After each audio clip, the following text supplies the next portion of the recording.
So with the impact to my business and income, will this delay my retirement? I know you're worried, Marshall, but based on the original plan we came up with, you're only about 6 months behind. I thought it would be years, not months. You should feel good. Remember, you've got a plan. Thanks. With change comes questions. See the impact of your money decisions before you make them with RBC Wealth Plan.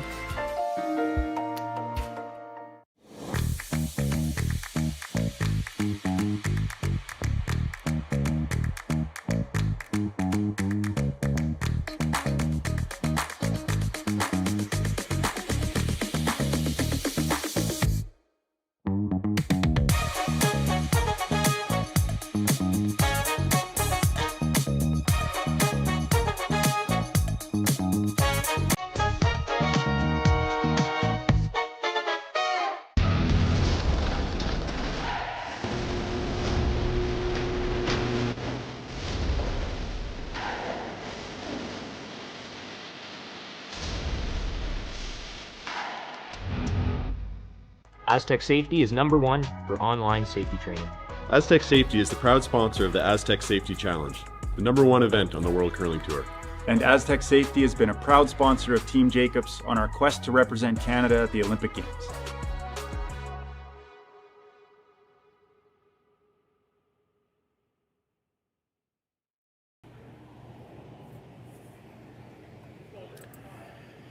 Good morning. Still just here from the RBC Dominion Securities Western Showdown in Swift Current, 11:40 a.m. local time. Just a few minutes late getting underway here in this men's quarterfinal. It's going to be a busy day of curling action here from Swift Current. The draws are stacked rather tight. That's just one of the side effects of having the men and women playing together. You get to Championship Sunday, there's a lot of curling to be done and taxing on the ice crew as much as anything else.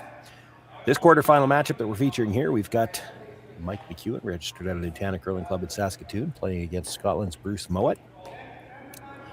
Mouat was one of the pool winners, won his own pool to get into the qualification process that way. Mike McEwen had to come through a qualifier last night. So McEwen's got the Yellowstones throwing first to start things off. They played the center guard, the come around, and now looking for the freeze.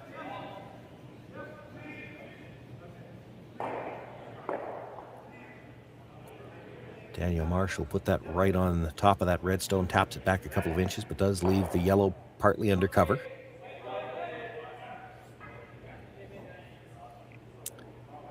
My name's Sean Joyce. Thank you all for joining us here this morning and all weekend long. Still a couple of draws after this one. Semi-final action, both the men's and women's play will start at schedule start 3 o'clock, and then the finals at 6 p.m. There is a chance we'll be a few minutes late, depending on how these draws run and the ice prep time. But stay with us on Curling Stadium, and we'll get all the action to you here live. That Yellowstone was still in the no-tick zone, so after making contact, it looks like it removed it from the center line. So the Yellowstone goes back, and the red one is removed from play. You can move it, you just can't move it off the center line, and it went just a little bit too far.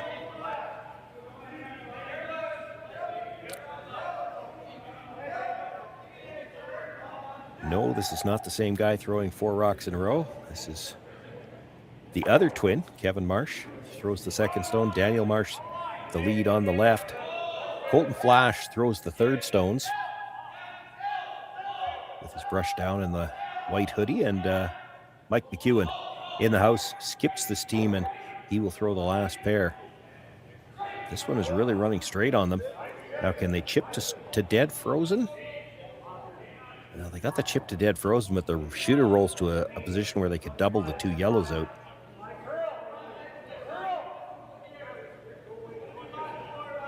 Trick is going to be to not leave a double back. You saw Bruce indicating if we hit the first one thick, maybe get the top of the second one a little bit, spin up some, and could maybe move that redstone back just a little bit, so at least there'll be some space between the 2 reds. That attempt's going to fall onto Bobby Lammy.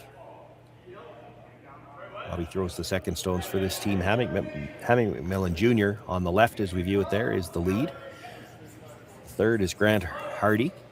And, of course, Bruce Mouat in the house skips and throws the final pair for this team.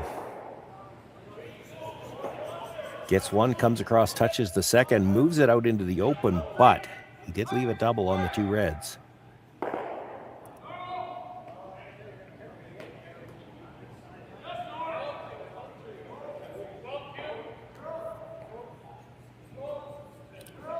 Kevin Marsh, in addition to throwing the second stones, he is the one that holds the broom for Mike McEwen when he throws. They like to take advantage of Colton Flash's brushing ability.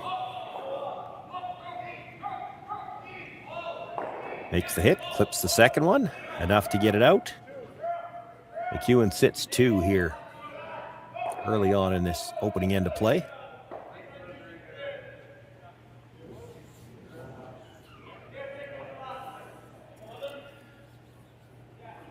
Another chance for the double. Flat once again, playing the intern into it to gear off a little bit, get a little extra momentum coming across.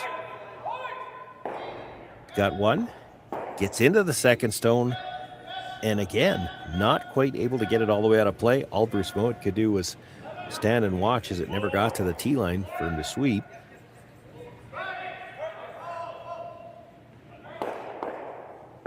So Colton Flash now with a chance to hit, perhaps roll behind cover, sit two, and at the very least keep the chance to force here in this opening end.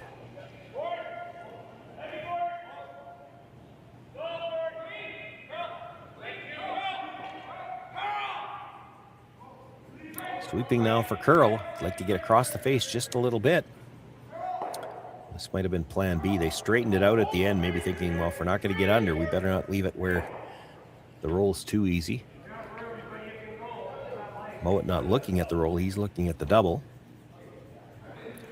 He would like to keep the blank alive here in this first end.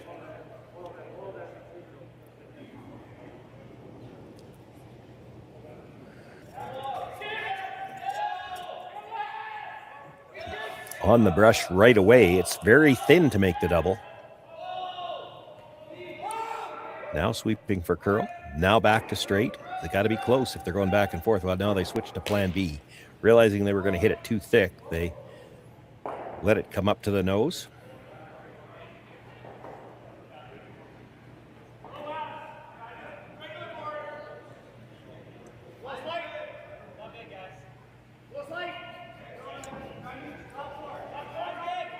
So another opportunity for Colton Flash to try to roll behind cover.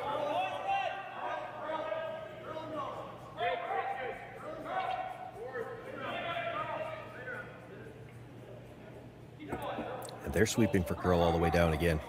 He's going to get a little bit of finish here. He gets the hit. Rolls just edge to edge with the guard, but the shooter's still fully exposed.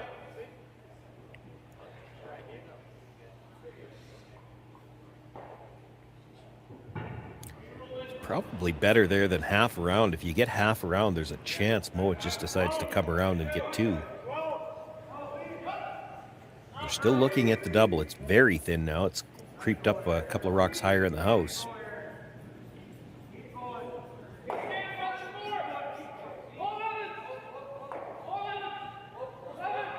Not throwing a lot of weight here. That's the nice thing when you're hitting the first one so thin. You're going to carry a lot of your weight through. So if they throw that quieter weight and try to use that powerful brushing. Gets the right angle, but does he have enough weight to get the second stone out? And no, it's going to hang around for a bite in the 12-foot.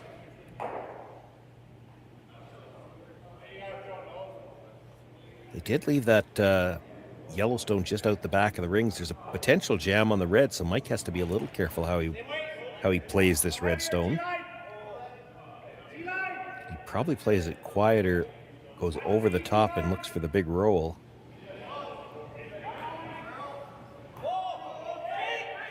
Yep, that's your choices. It's either the big roll or you're right on the nose. You chip that yellow out on the way by, but your sliver on the outside, you roll out. You're a sliver across the face, you jam it.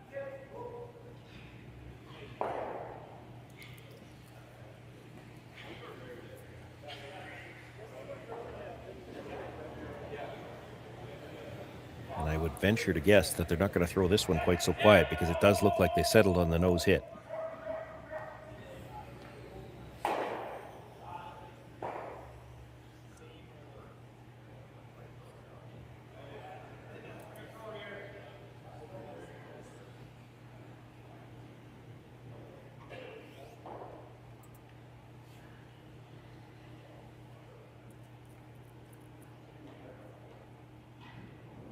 Mike McEwen with his first here in the opening end. Looking for the delicate hit on the side. Needs to hold his shooter in the rings as well to sit two and keep the force alive. They were on the brush right away. This is plan B, as it actually did cross a bit. Even with that weight, the jam stays out of the rings and the shooter stays in, so he does sit two.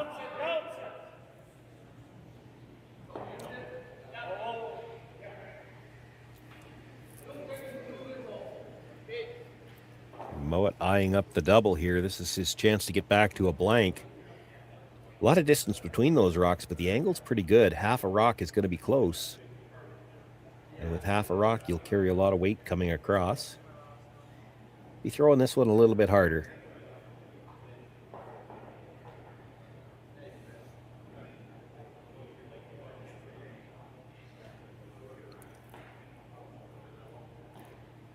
Looks like he's throwing the out turn here just to use the gear effect from the rotation as well, having to come across about 8 feet to get the second stone.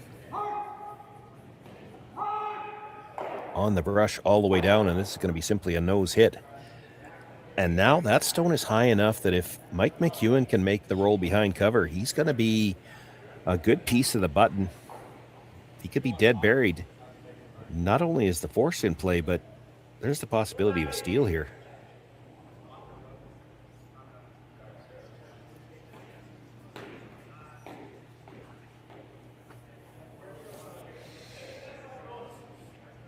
Has to make the roll. You have to believe, with as good as this Scottish team hits, you hit and stay right there, he might still go after the blank.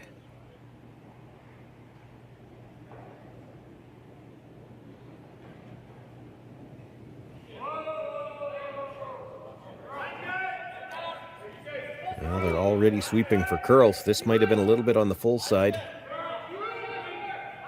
He needs to get to the inside of that rock if he's going to get the roll in behind. He's close. He's got the hit. Will roll over to the corner of the button. Mike McEwen sits one on the corner of the button, sits the second one at the back of the 12, and Bruce Mouat will have to try to draw to what he can see of the button to pick up his single point here. Good end for the McEwen team to start things off here. They've held the force for a long time, and now it's turned into a possibility of a steal. Not a lot of real estate here for Mouat.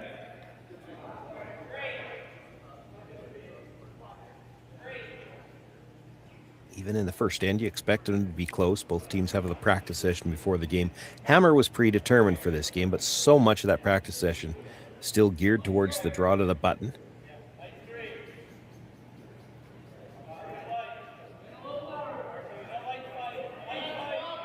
He's got two of the best brushers in the world as well. They're just waiting on the line right now. Line is close, starting to move now. Where's it going to stop? It'll get to the button. Gets to the back of the tee line, but hangs on to a bigger corner of that button. Bruce Mouat with an outstanding draw on his final stone. Picks up the single point here, but that's the force Mike McEwen was looking for. He's got last rock now going into the second. Brett, come on, man. I know Aztec's #1 for online safety training, but we really should be out here practicing.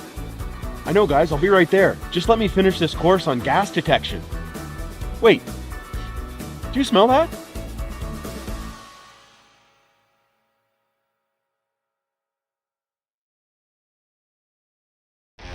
The 2025-2026 Grand Slam of Curling schedule is out, with big events happening all over Canada, like the Masters heading to London in September, the Tour Challenge from Nisku this October, the Canadian Open from Saskatoon in December, and the Players' Championship from Steinbeck coming in January. Early bird, weekend, and full event passes on sale now at gsoctickets.com. Let's rock.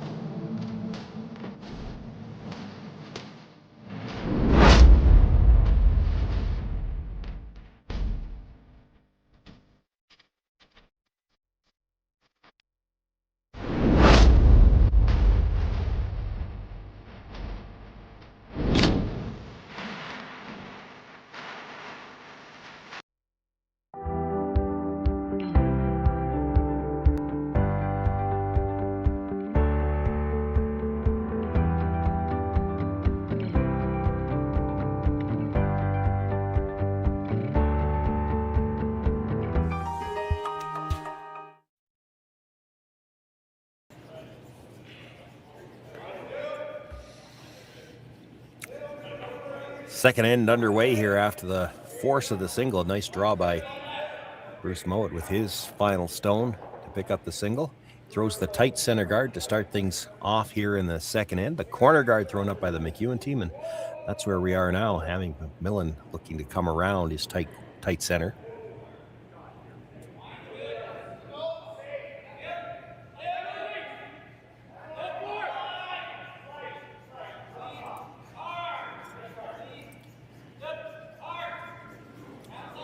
Grant Hardy on the brush.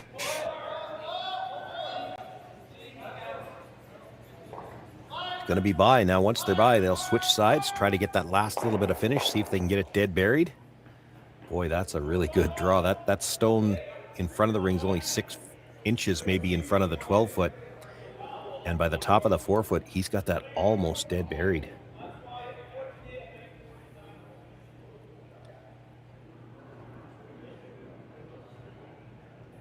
Daniel Marsh now will be asked to try to come down and follow that stone, sit in front of it.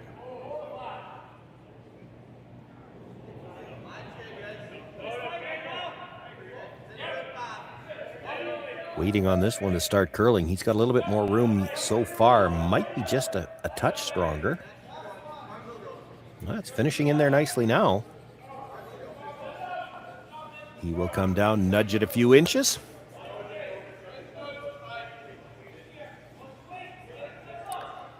And the game of follow the leader continues.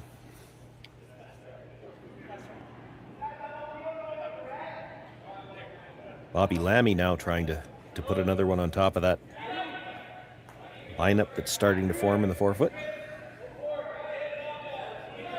This is the 5th stone of the end. After this one, you may see Mike McEwen try to do something with that center guard. It depends where the ankles are. They're looking for more curl there than what they got.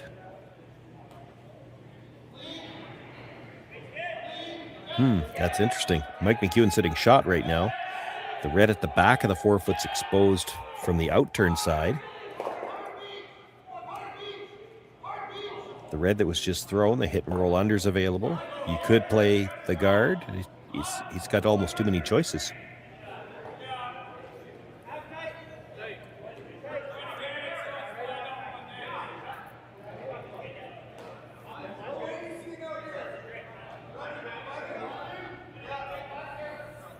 They've decided to make the play on the stone in the top of the 8-foot, try to get under as well. Not throwing a lot of weight here. It's not absolutely critical that they kill the red. They got to get it to the back of the house.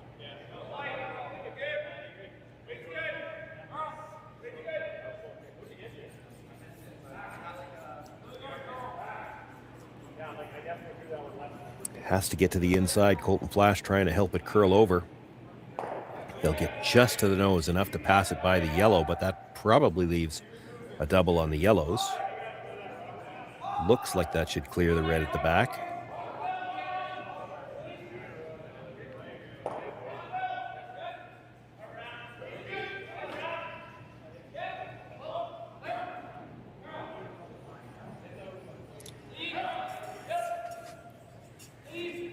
Well, in this one, the brush is on right away. Needs to be just a hair high to get both of them. Going to get the hit, but he actually drives it by the yellow as well. McEwen continues to sit one. That stone at the top of the 4-foot. 2 and 3 belong to Mouat.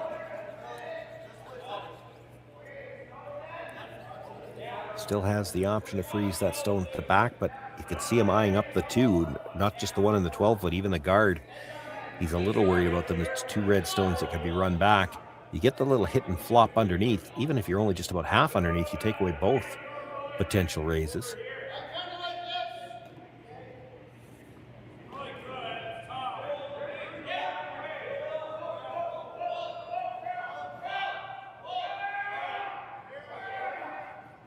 Now they're looking at possibly getting the big roll all the way in behind the corner.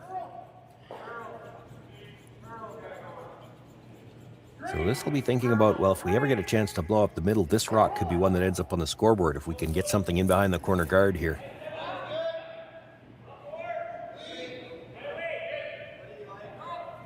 Throwing a little bit more weight when he's looking for the big roll. This has got to get to the inside.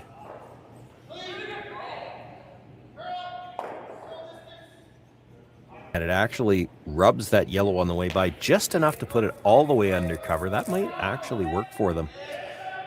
It's still shot rock. For Mouat to try the double now, it's pretty hard to hold the shooter.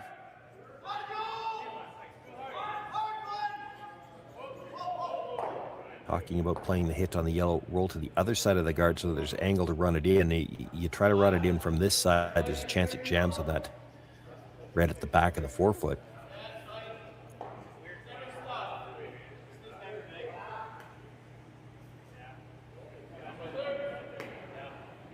Still considering the double.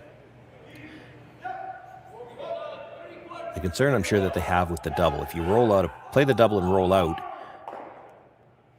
Mike McEwen's going to hit the stone at the back, and you might be looking at a blank. They'd like to force a score here yet.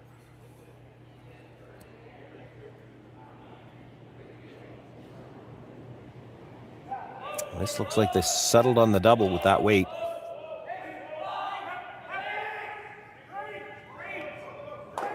Makes the hit, catches the second one. They both leave easy, and the shooter will roll out of play as well.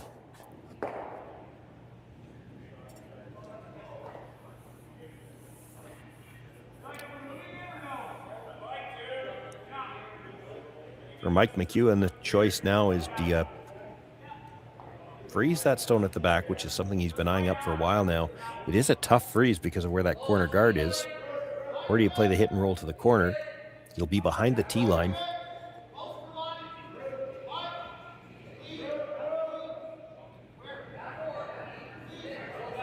We're into the third stones here. Colton Flash.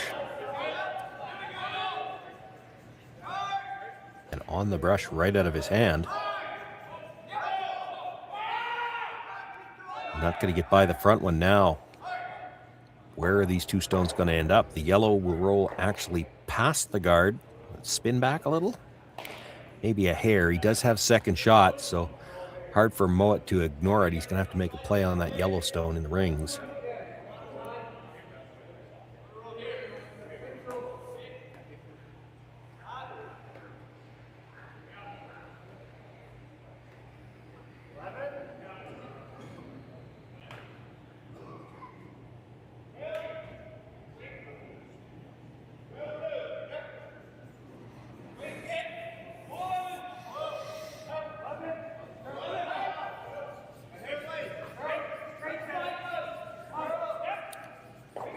Looking for some curl. Still slightly on the outside of this. He'll get rid of the yellow, but does stay in the edge of the 12-foot.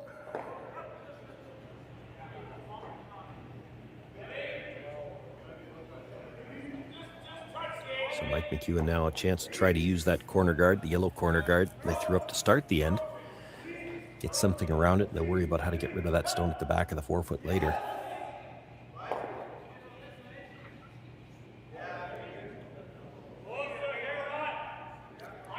Final of the third stones this end. Colton Flash with the in-turn come-around attempt on the corner guard. All weekend long, we have seen big movement once these stones come off the center line. Comes by with nice line. They have to be a little careful on the placement of this. They don't want to leave it where Mouat can come off the red and kill it, and they actually lost it a bit at the end. That died in a hurry. It certainly looked like it had more weight than that. Now it does get third shot.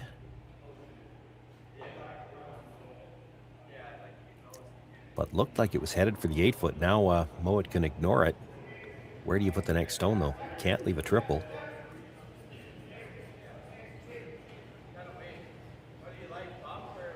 Pretty hard to put it anywhere where you're not going to leave some kind of a double, so you have to be careful what you leave.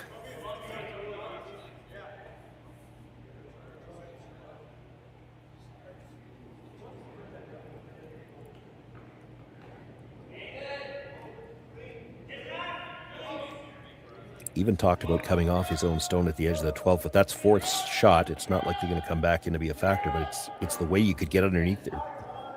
One of the ways you could get underneath that yellow stone in the 12.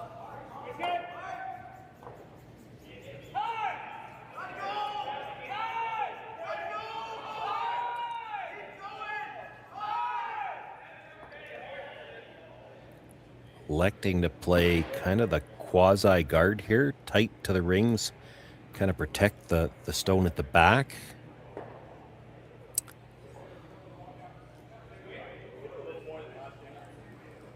Not the most comfortable guard to throw. You've seen Mike,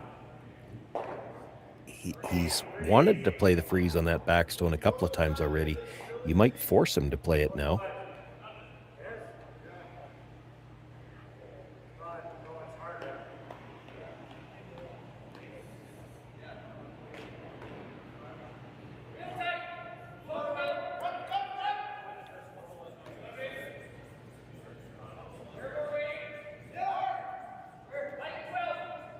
Nothing out of the brushers yet, but they're staying close. Starting to curl now, trying to help it over. Needs to get just fully across the center line. And needs to stop before he leaves the double on the side one, and I think it stopped just in time. He's made that freeze very difficult from the out-turn side because it's a small port between the yellow corner guard and that stone that was just thrown. Could play the nose hit on that, make the double. You'd still be sitting only second shot. The thin double at the top might not have you shot set for. It wouldn't have you shot rock. It might not have you second and third either.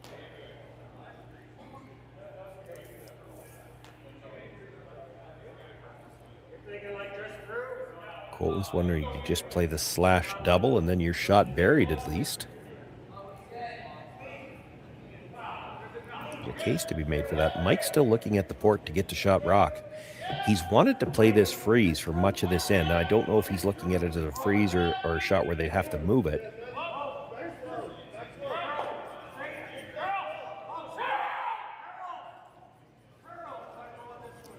He's looking at it as the freeze.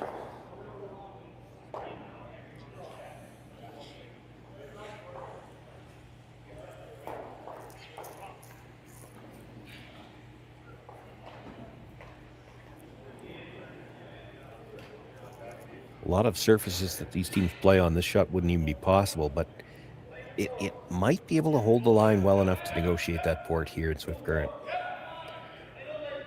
The movement's all late as the rock's dying. He's still, I think, going to have to be pretty close to that yellow corner to get by the red that was just thrown.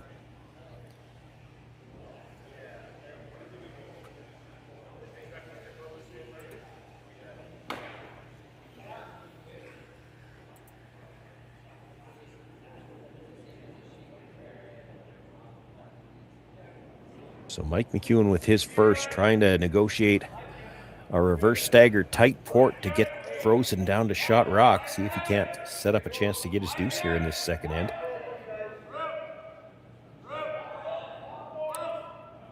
Tight by the yellow. Should start to move as it's coming into the ring. So he's got the port. Wow, what a fantastic shot. He made that look easy. He didn't get that tight to either one of the guards. Locks it right on the face of that stone, and Bruce Mouat wondering, well, can we follow that down? It can't be as easy as Mike McEwen just made it look.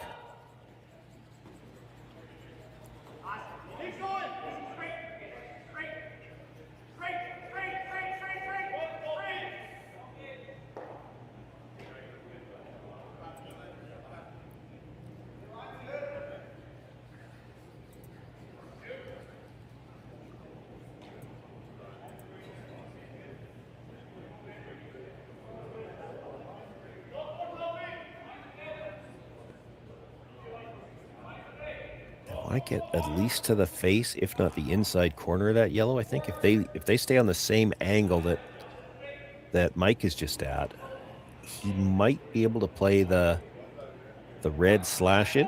There's some risk involved in it, but if he plays the red slash it on the angle one, you could kill the two reds, leave the yellow sitting there. Then that yellow on the side would end up being the second point. This has got more line. They're sweeping for curl. They got it off the corner guard. Now it's starting to move. Can he get ever so slightly across the face? I think he's going to. Up to the nose anyway. Boy, that's an outstanding shot.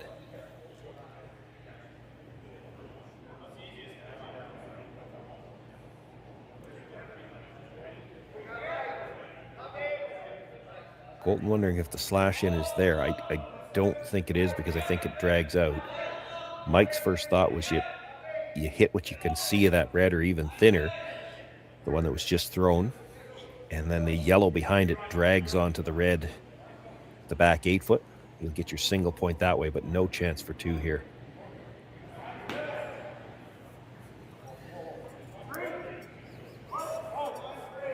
That was why it was critical for Mouat to get to the face. If he is 3 inches, let's say, for instance, closer to Kevin's broom, then that angle run in, the first red-yellow probably dead jams into that back red, and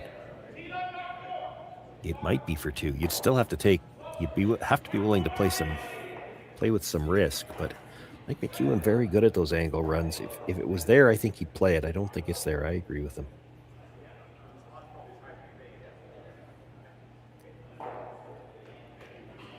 Can't be too soft on this one either because you got to take it out off the yellow.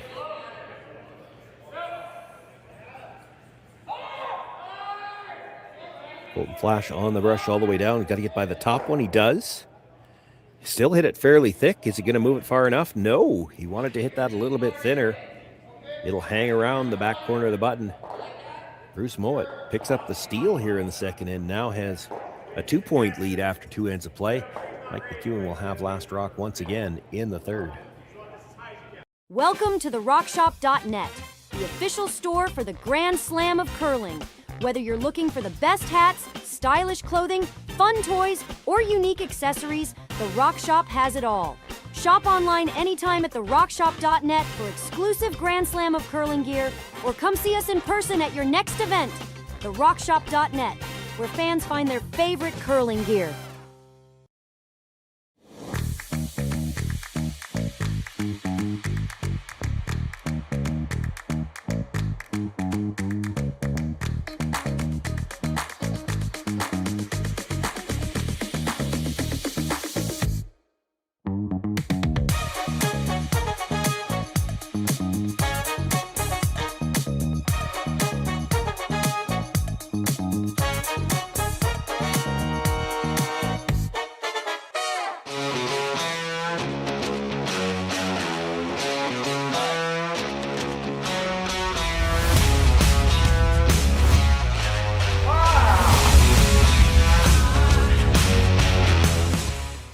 Developed over a decade in collaboration with the finest ice makers this side of the Atlantic, the Pebblehead PB5 is nothing short of a triumph of sophistication and craftsmanship.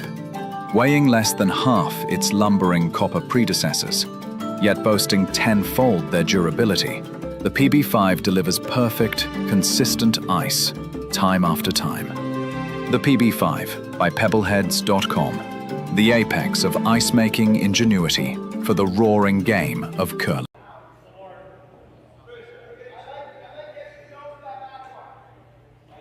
Already underway here in the third end as we return from the break. We've got the center guard thrown up, the corner behind it, and now Bruce Mouat asking Hammy McMillan to try to come around the corner or the center guard. Interesting that he's coming from the same side that the corner's on, though. If you only leave it half underneath, there might be the chance to hit and roll behind the corner.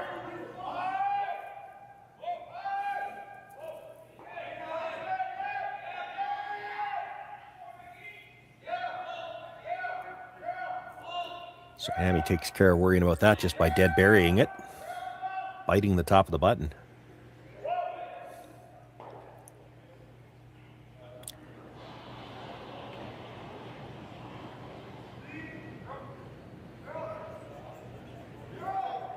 Daniel Marsh trying to follow it down now.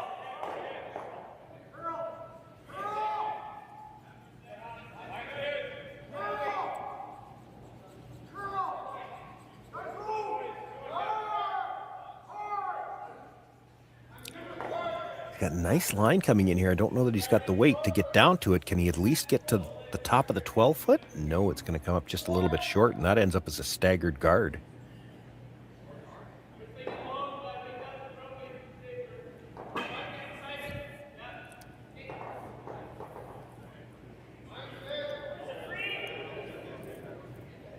So Mouat will look to come around again, this time Bobby Lammy on the intern side.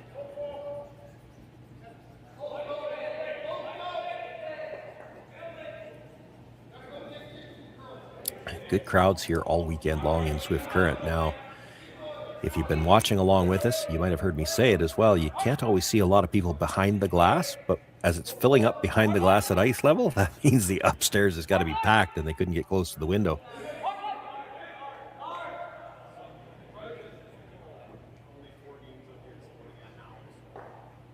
Comes tight by the guard, enough weight to tap off it. He didn't get quite the line he needed to sit in front of it, so leaves a bit of a pocket. They can't really get to the inside of it enough to play the double, so they're going to look at just freezing that pocket for now.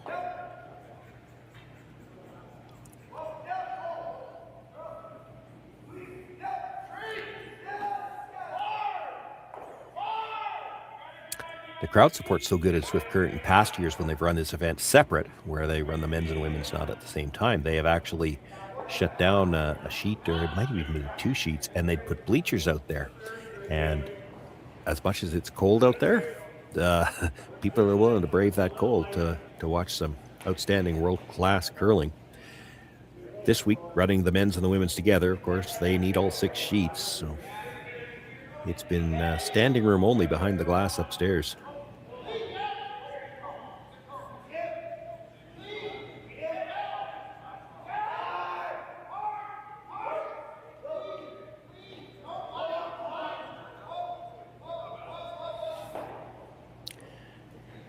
Chris Heichert is the manager at the Swift Current Curling Club, and they do such an outstanding job putting this event on every year.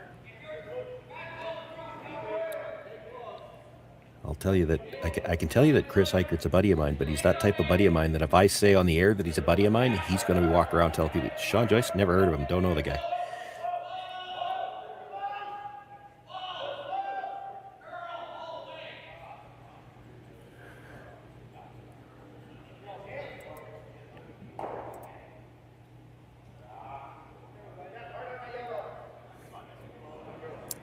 A little bit of a dilemma here for the Mouat team. That Yellowstone tapped the red back. Red's still sitting 2, but the yellow's in a powerful position, and it's tough for Mouat to do anything with it.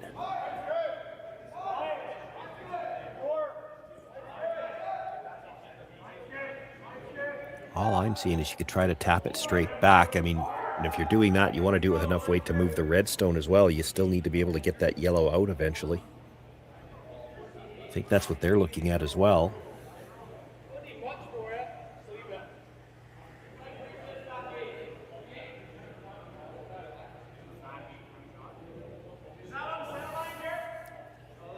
Kind of goes against your nature to you're sitting 2, we're going to tap them up so that their second shot, but I don't see any other way to move that yellow. You can't just leave it there.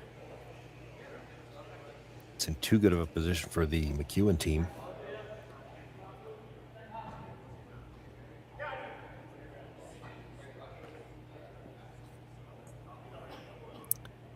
You'd love to be able to get a sliver inside the nose on that yellow. It's tight by the guard to do that. There is some finish coming into the house for sure.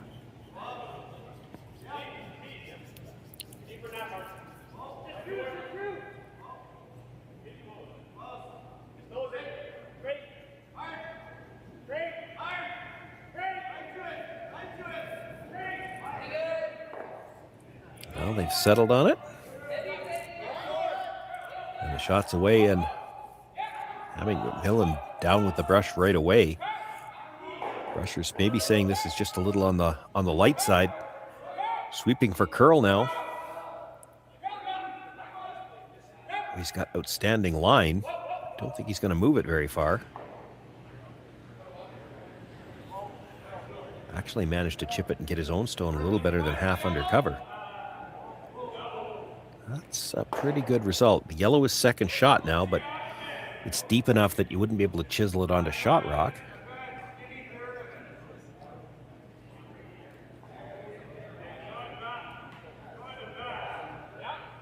Mike wondering if it might be time to start cleaning things up. You could just play the pick on the stone that was just delivered. You get it across the top of the stone at the top of the button. You might get the double that way.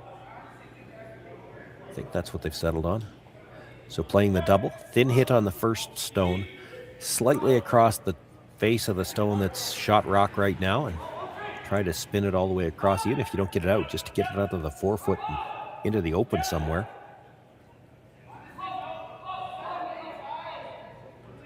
Makes the hit, might be too thin to catch the second one. Well, catches it enough to move it back. That's better position because now both reds at the back of the 4-foot and the yellow can be slashed into that pocket.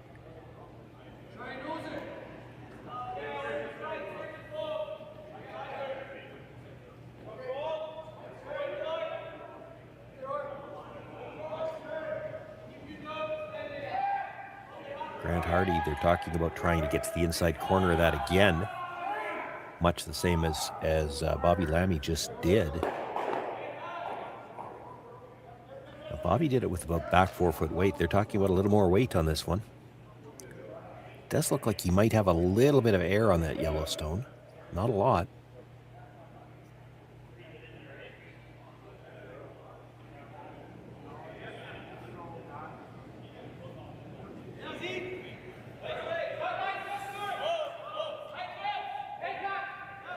Inside brush down right away.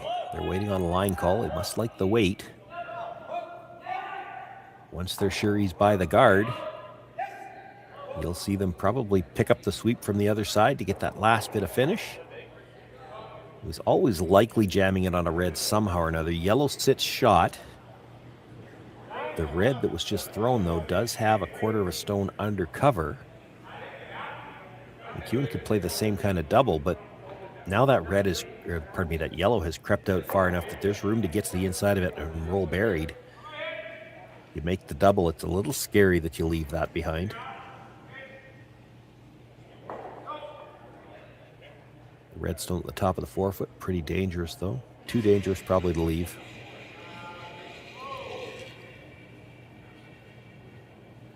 The broom goes down and here comes the rock. Colton Flash looking to get at least one. He'd love to get that second one out of the back of the 4-foot, but it goes across the face there.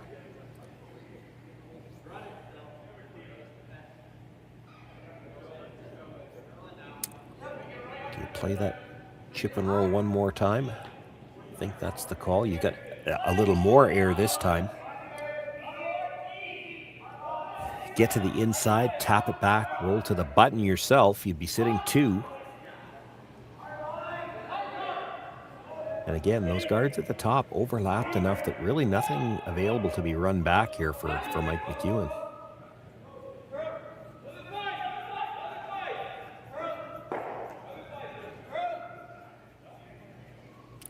It's going to have to curl if it's going to get to the inside, though.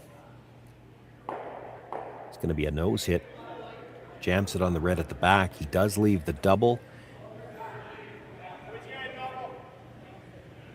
With it being that far out, Mike thinking they might be able to see enough of the yellow to drive it on the angle towards that stone.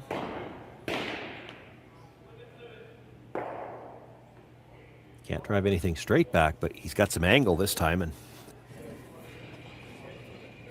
he thinks they can see enough of it. They still have to get tight by that red. You don't want to hit this too thin. Not throwing big weight here. They want to be able to control it with the brush. And it's not going to get by the red. Now, where does everything end up? Does the yellow spin into the rings? No. Does the red leave the rings? No.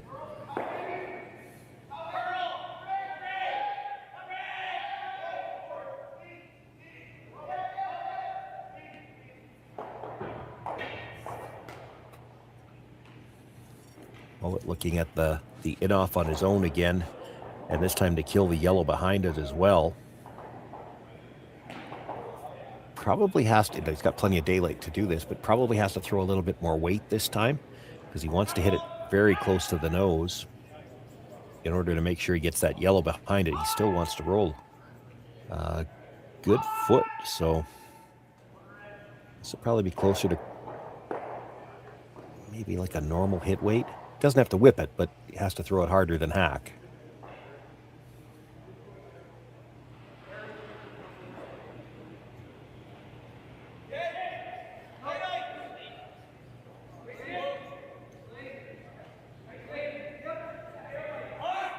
Mostly a clean brush. Now they pick it up a little bit. Oh, did they lose the line? He's going to be a little thin on that. Catches the yellow at the back, but his shooter rolls too far.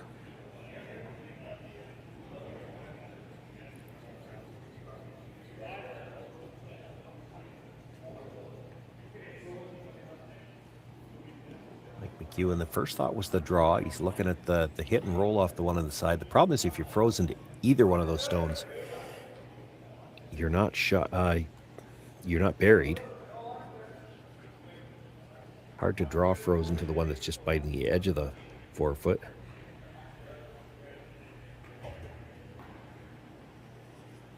I thought he might look at playing the in-turn draw, bury it on the yellow right there. Colton's looking at the same shot I'm looking at.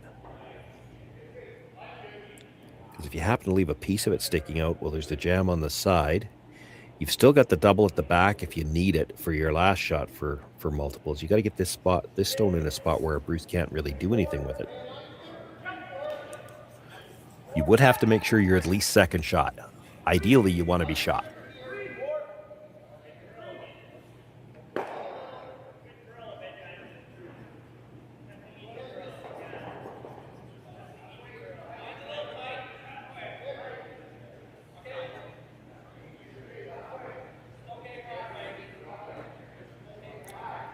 As I said, the double's available at the back. The problem is you make the double now, your stone's behind the tee line.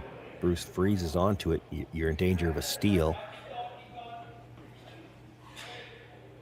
So they are going to settle on that draw.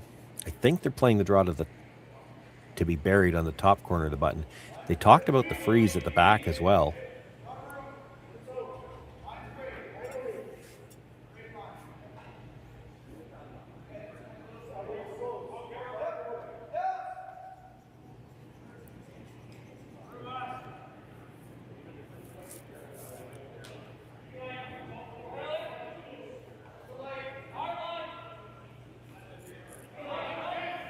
Doesn't look like he's necessarily sold on this call. It wasn't his first shot for sure. His first thought of shots to play, but it does look like a nice option.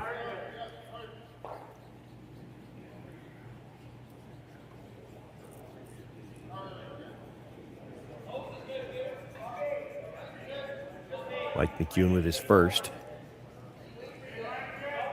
Both brushes to go down right away. It's usually an indication they think this might be a little bit light. He's got to get at least second shot here.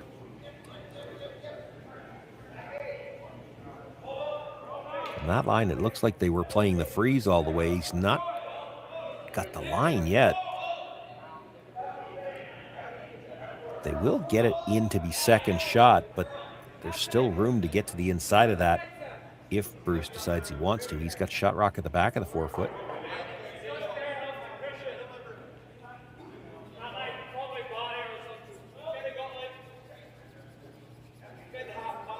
Might be thinking about playing off his own. Sit two. It's hard to not leave a raised double like that, though.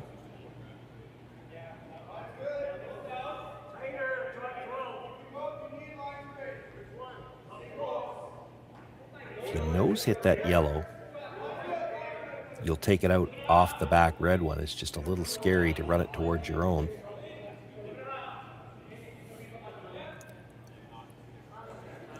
They're thinking about throwing a guard, I think. What they're worried about is, does Mike have a way to get to shot rock? And he's got the double off the two reds at the back. Maybe they don't think he can see enough of the red. He's also got a couple of yellow corner guards that he could run in. So I don't think the guard's an option.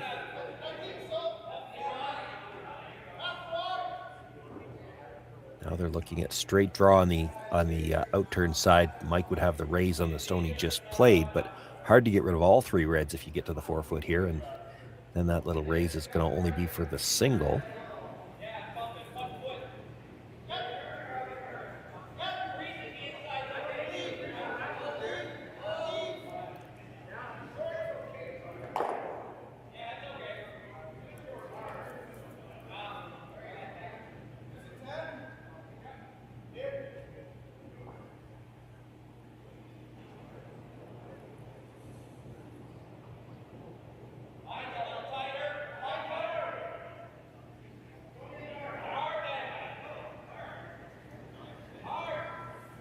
So they're opting for the draw.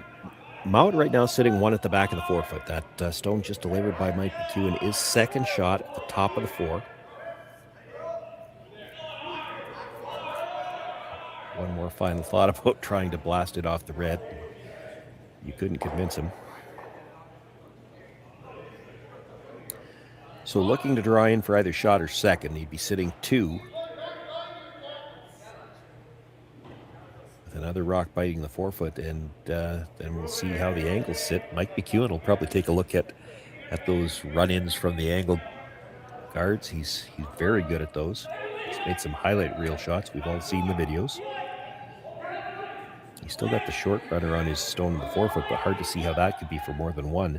This has got to get by that stone out front, though. This is curling hard. I don't think they're getting by. So now can they chip it to actually guard the short tap? Well, the short tap is still there if Mike wants to play for just one. The stone that just got tapped into the rings could be run back for a double. Run it to the stone at the side of the 4 foot, come across, get the one at the back of the 4 foot. That's for 2.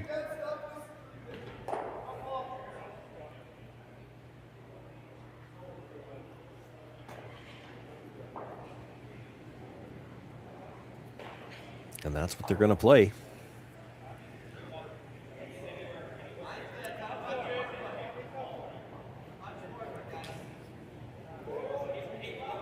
Anybody who's been watching all weekend heard me say, I need a telestrator?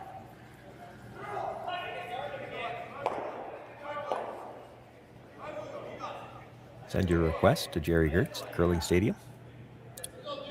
Sean needs a telestrator. Mike McEwen needs a run double.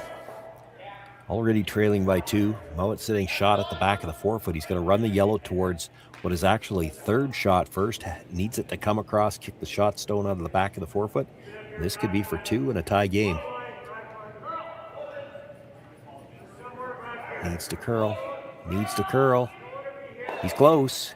He's got 1. He's got 2, but only rubbed the second one. Won't move it very far, and the ray stone wiggles through. It's another steal of 1 for Bruce Mouat. He's taken 1 point at a time, but he's got a 3-point lead now after 3 ends of play, and McEwen will once again have last rock in the 4th. Hey Mark, you ready for this game tonight? Yeah, I'm excited, man. Cupsy, what are you doing over there? Don't worry, boys. Was just on AztecSafety.com, took a fire extinguisher safety course. Paul, I'm putting out the fires from now on. Woo!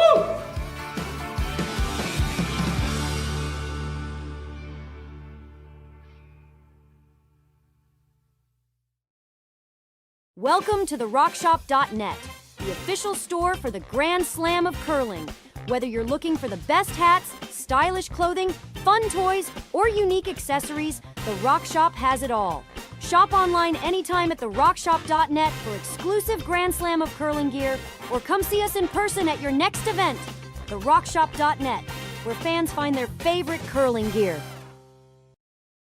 So with the impact to my business and income, will this delay my retirement? I know you're worried, Marshall, but based on the original plan we came up with, you're only about 6 months behind. I thought it would be years, not months.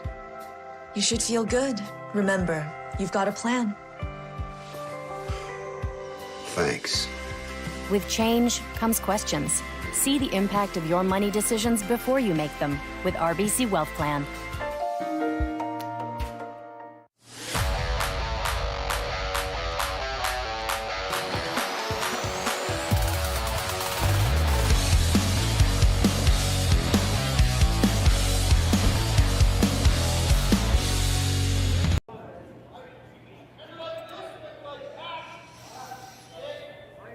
Well, if there weren't two kinds of luck right now, Mike McEwen wouldn't be having any.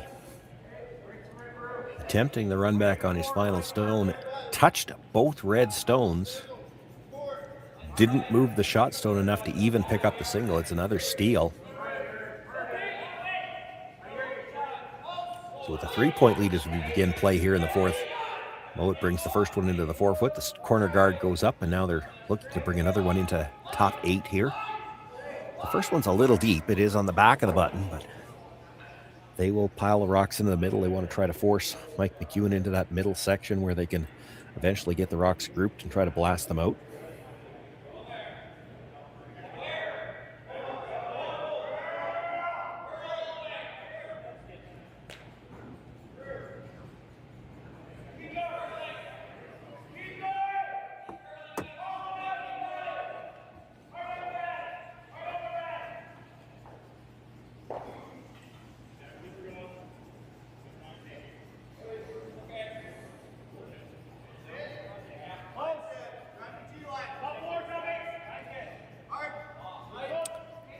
McEwen splits the house with 2 corner guards now.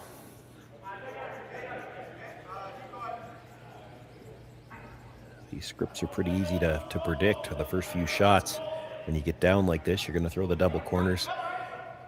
Mouat throws the first 2 into the rings. Sometimes, depending on the positioning, he might even throw the third one into the rings. Looks like they've opted on the center guard now. And then while McEwen's trying to deal with the ones in the middle, they might have the opportunity to get rid of those corner guards.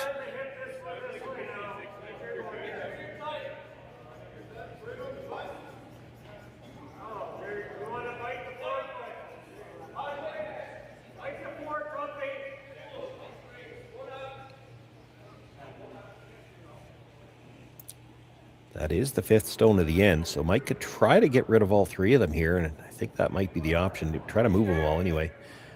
Almost straight back.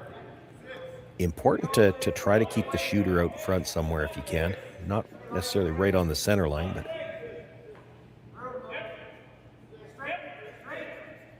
you have to expect that Mouat's going to start peeling corner guards after this, so you want to make sure you've still got 3 of them up there.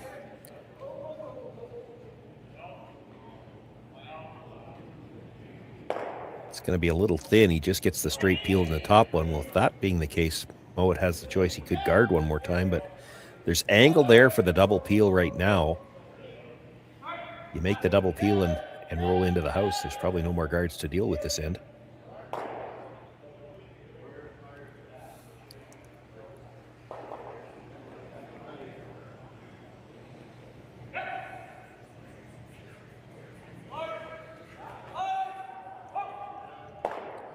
Gets 1, gets 2, but the shooter stays right there, so Mike still has that one to work with at least.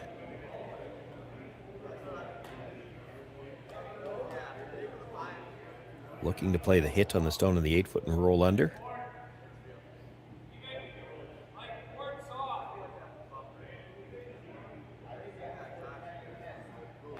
I think I could read lips there. He said soft. They're going to throw this on the quiet side. There's 2 ways you could play this. You could play this with a little bit more weight, try to get the double and roll behind. They're going to play this a little quieter, try to control the roll. They're not worried as much about that stone at the back of the button.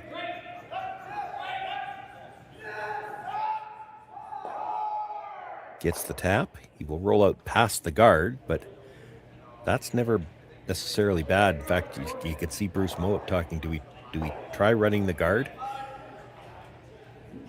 Because whenever you're hitting a rock like this on the wide side of the guard, you almost can guarantee that Mike McEwen's coming around on the next shot no matter what.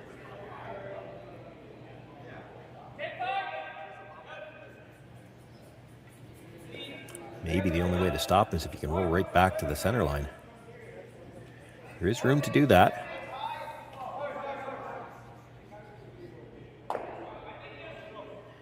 Looks like they were trying to hit and stay right there so that they didn't leave the opportunity to corner freeze.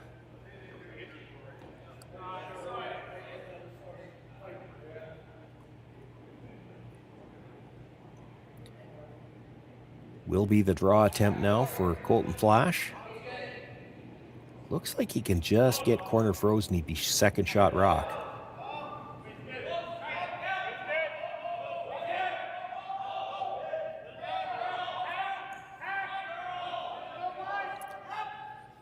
him coming by, but all the movement going towards the corner is after it crosses the line, and there it goes. Going to be a little heavy for the corner freeze. He'll end up buried on everything, but that's a pretty short angle run on the red. As long as it clears, that's what Bruce was taking a look at. Does it get underneath the back red?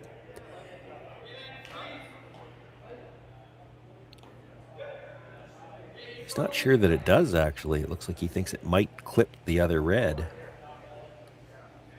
From the overhead, it looks like it might go under, but...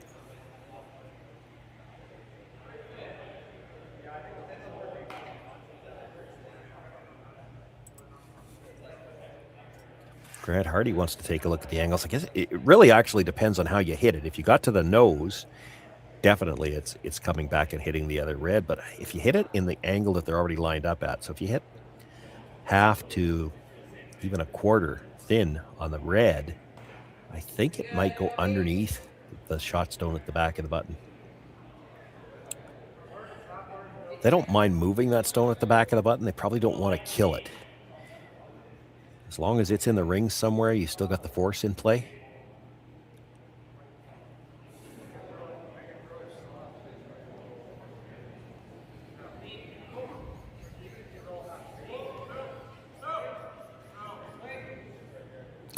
Gets it nice and thin. Does still clip it. The yellow will leave, and the red does hang around in the 12-foot on the other side. So Mouat sits too, and maybe most importantly, the shot rock is dead buried. So the corner freeze, you've either got to bump it a little bit or you've got to stay on a fairly steep corner to get shot rock. Half a rock in front of it's still good. You might not be shot just yet, but if you're not going to be shot, you need a little piece of the yellow exposed so that you've got a chance to promote it later.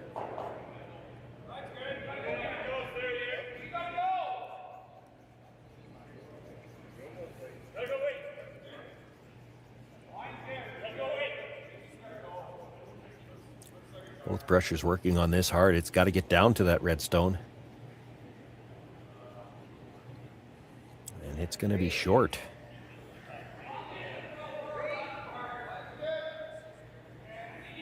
Well, now if you're Mouat, you can't just simply split the rings because he'll still try to come around. So if you're going to draw open side, you got to be close to the forefoot. You've got to put it in a spot where he kind of has to play it. Grant Hardy wondering about coming around themselves just to take away the path.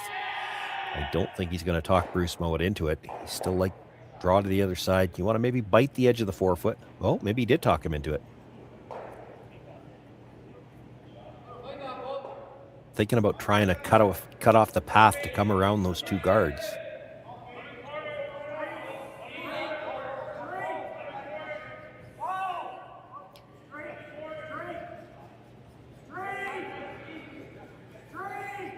So probably with this, just trying to be full 12-foot wide open. You don't care if Mike McEwen at this point in time wants to play a double. You just don't want to give him anything to come around.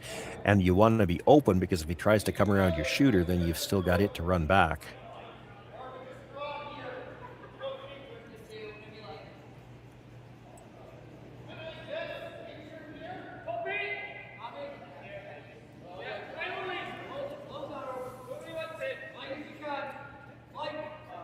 Brushers are staying close. That's usually a good sign. They like the weight.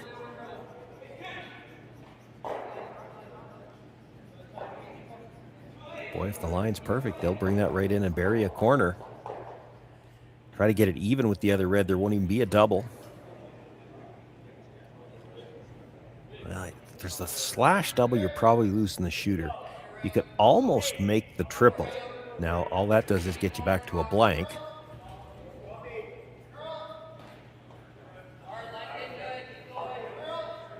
Mind you, I'm not seeing how you're scoring two here.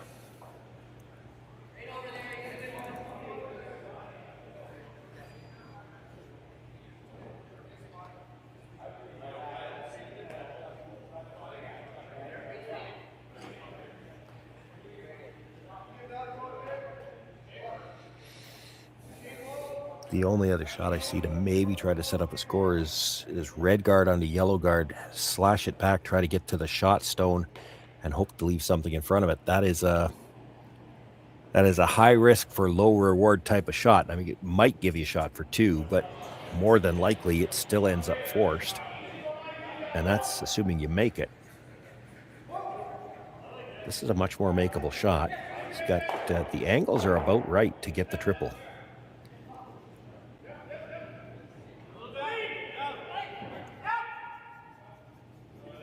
Now, the tough part about this, you try to make a triple and you still have to stick it at the end. If you happen to make the triple and roll out, Bruce Mouat comes around again and you're still forced.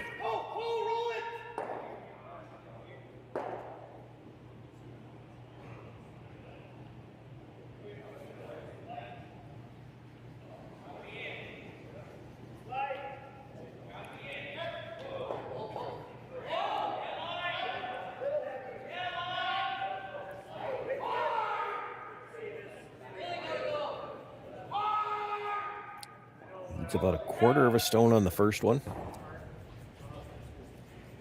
Daniel Marsh on the brush right away. It backed away now. He's close. He's got 1. He's got 2. The shooter comes across. Does stick on the back one. Makes the triple. Mike McEwen. Great shot here in the fourth end to get out of a little bit of trouble. Not looking good to try to score 2. Needs this triple just to make sure he's got a chance to get back to the blank. And as good as the shot is, that critical part is he made it so good he sticks his own shot. Take a look at the shooter coming back. Dead, sticks it on that stone in the back, stays in play. Bruce Mouat probably has to make a play on that shot now, and that means you're going to have a chance for the blank. Had that rolled out, you know, as good as that shot is, you roll out, he still comes around.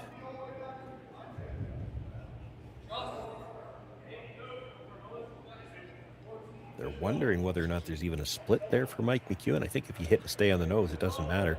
Hit and roll to the 8-foot even.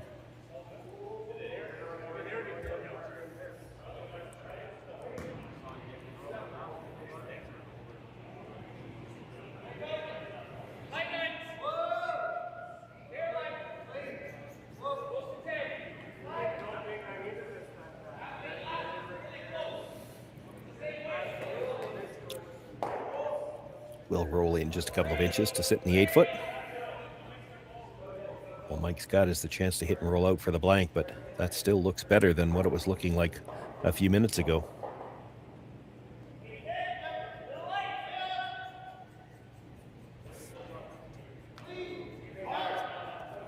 Overall for McEwen, it probably feels worse than it is. He's still just down by 3. Get the blank, keep last rock.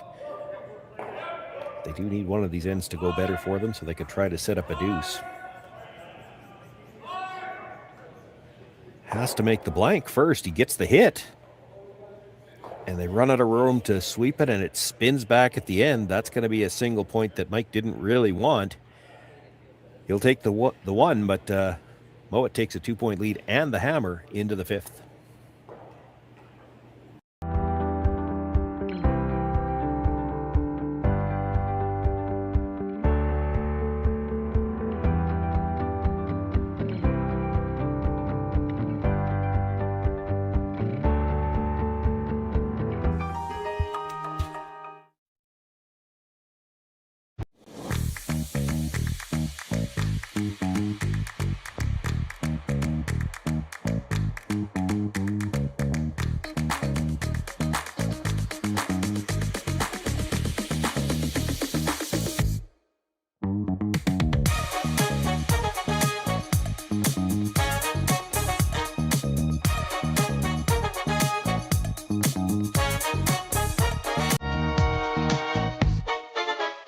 Hey Ben, what's the Aztec Safety online e-learning website again?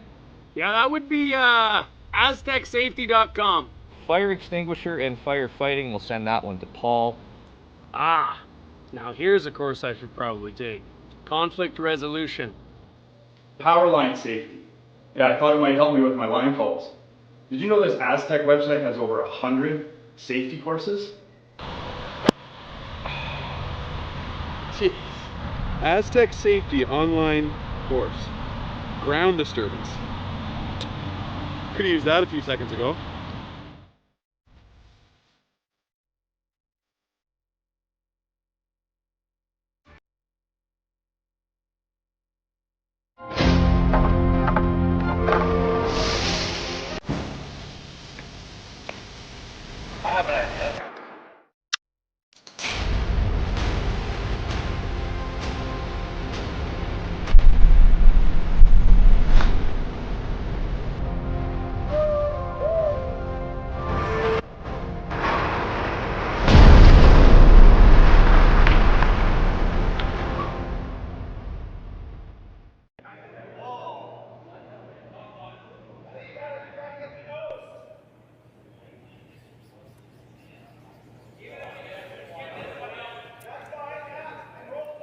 Well, the unintentional single point for Mike McEwen in the fourth end means that he's got to try to set up a steal here in the fifth. They threw the really long center guard to start with. They come around to the top of the forefoot. Now they're playing the tight guard. Sean Joyce with you here live from Swift Current. It's men's quarterfinal actions here. Started at 11:30 this morning from the RBC Dominion Securities Western Showdown. Been an outstanding event, a strong international field. I think out of the 24 women's team, 15 were internationals. The 24 men's team, 9 were internationals. A lot of these teams that are in Swift Current this week will be in Saskatoon and Martinsville next week for the either the Grand Slam or the Tier 2.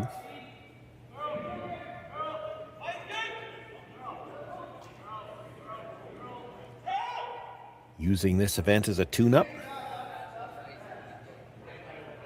And perhaps a chance to take home a little bit of money from Swift Current as well. These teams chasing that top prize.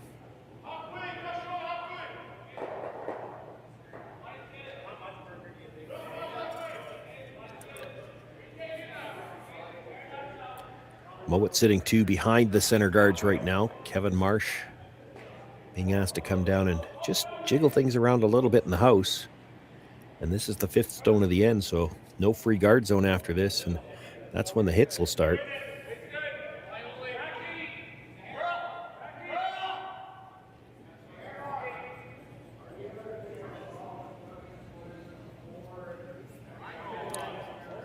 Needs this to curl. He'd like to get close to the nose on that. If he just jiggles it and pops open, Mouat will have the opportunity, if he so chooses, to just hit the red one in the rings. He may still go after the guards. Yeah, he's not as worried about the rocks in the rings right now. Looks like he's going after the double peel on the guards. Could try to run the long guard towards the yellow that was just thrown too.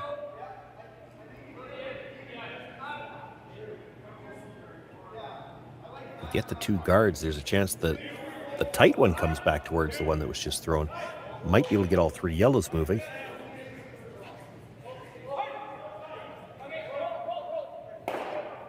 Just going to get the peel on the high guard though. The shooter will roll all the way to the divider and out of play.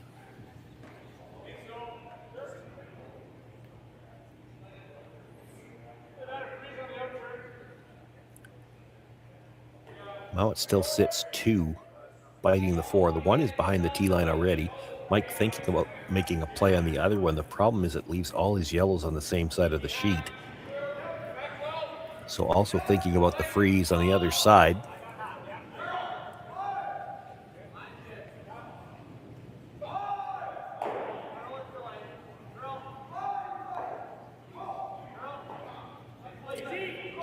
Probably has to be right back to it here.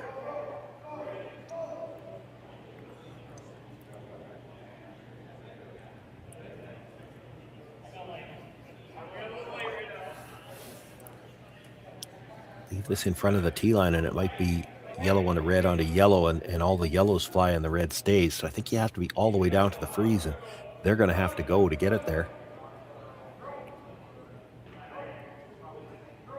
Well, he's not freezing the back one, and I don't think you want to freeze the top one. That's, you know, if you're going to have a miss, that's probably not bad there. It's hard for Mouat to go after that one now. He's going to go after the tight guard and try to run it towards the stone in the 8-foot.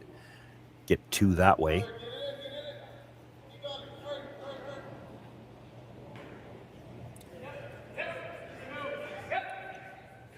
Bobby Lammy with the throw. Grant Hardy down right away.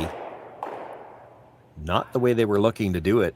They would have liked to go across the top. He does get 2 yellows moving. It will come out of the rings, but he moved his own stone from the top of the 4-foot to the back. Looks like it's just out of the rings. And that means that Mike McEwen could probably start throwing guards again now. He's going to have a path to get to the freeze.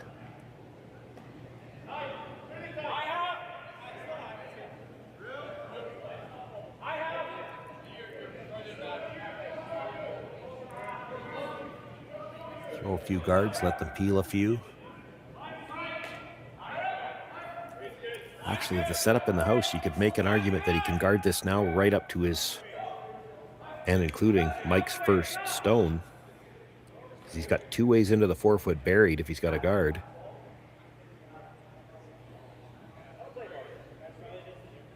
Need that to stop. They're going to leave enough angle that Mouat can take a run at getting both yellows here. He's going to play just a straight peel.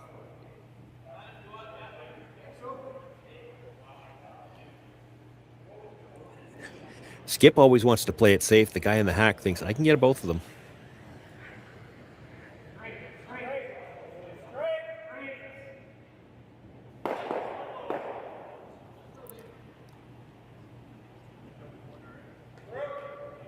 I think the guy in the hack won. They're going to try to get them both. He's got to go over the top of the second one a little bit. Just took a look. There is the possibility if you make it, it's going into that yellow just off the rings on the side. But with Mouat having last rock here, if you just clear the middle, I don't think you're too worried about anything that would stick as a biter out there. Didn't want to hit it that way, though. Jammed it onto the stone at the back of the 4-foot, so now he's left McEwen sitting 1, and there is a center guard to work with. It's about a halfway guard. It's hard to throw a second one. So you probably have to come around now, and the question is how deep. You saw Mike indicate if we're up high, they've got to double off the side one, so they got to be T-line at least. Even if you're in the back of the 4-foot here, I don't think Mouat freezes, but if he does, like, you might be okay with that. You know, you need some rocks in play right now.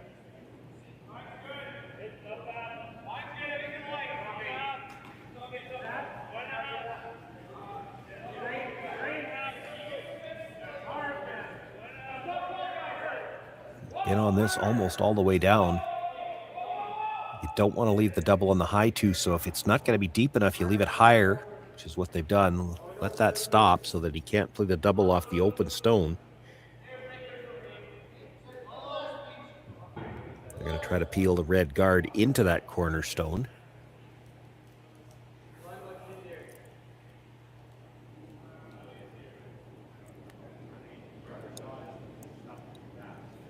I still think the red at the back of the house is out of the rings, but I haven't seen anybody make a definitive gesture on that yet.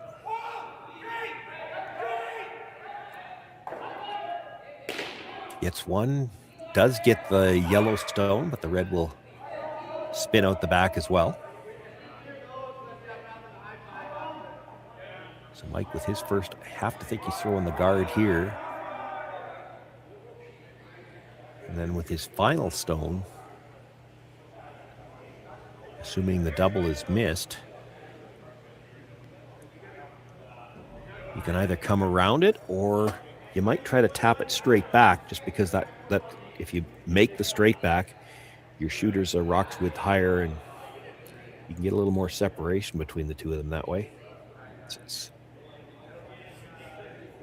nitpicking a little bit to look for that little bit extra separation, but I'm sure they'll talk about it.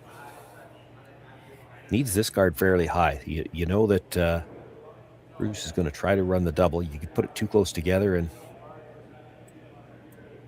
that just makes it a little bit easier. You do have the corner guards over on the side. You could always just come around that to get the force, but 2 down here as we play in the 5th. Mike really needs to try to set up some kind of chance for the steal.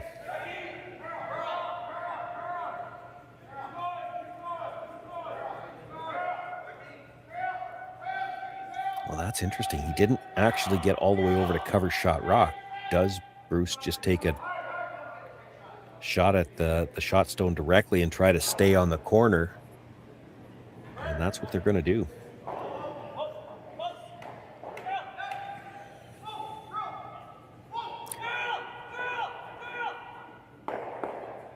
Needed a little better coverage on that stone. There's room to pass it by everything at the back, or the one stone at the back, I guess, and hang on to the side of the 12-foot.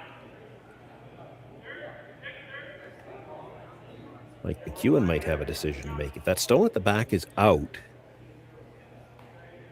He might be able to play the hit and roll off of whatever Bruce is going to leave behind here. I don't really think that guard is good enough that you want to play the come around for your life against a possible deuce.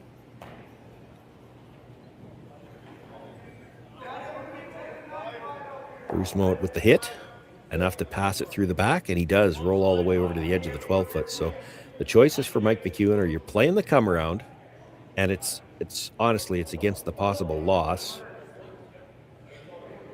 You could play the hit and roll all the way back, tough. If that stone at the back is biting, then yeah, you're playing this draw because it's probably 2 anyway. They didn't even hesitate to play this. It makes me wonder.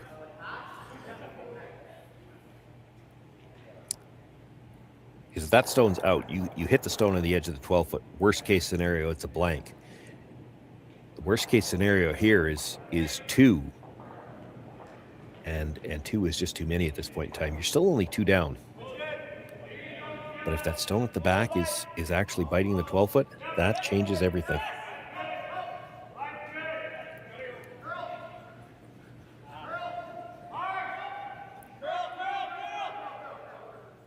Rushers picked this one up early, as much for weight as anything else. Needs to almost bite the 8-foot to get shot rock, and it's going to come up short. Now, it's definitely beating the one at the back, but it's going to be a draw for 2. And Bruce Mouat just needing half a rock in the 12-foot or better. Can open up a 4-point lead here after 5 ends of play. In a game where just nothing has gone right so far for the Mike McEwen foursome.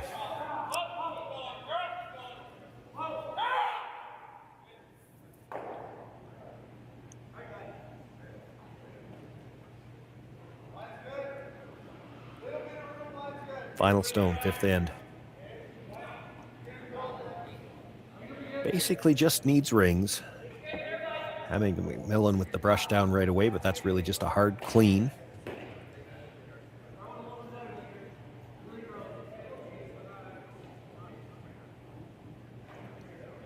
A little bit of a clean from the offside as well.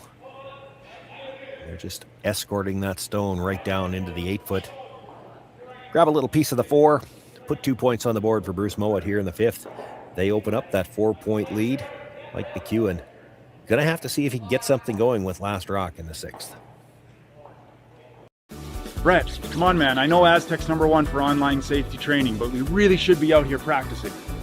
I know, guys. I'll be right there. Just let me finish this course on gas detection. Wait. Do you smell that?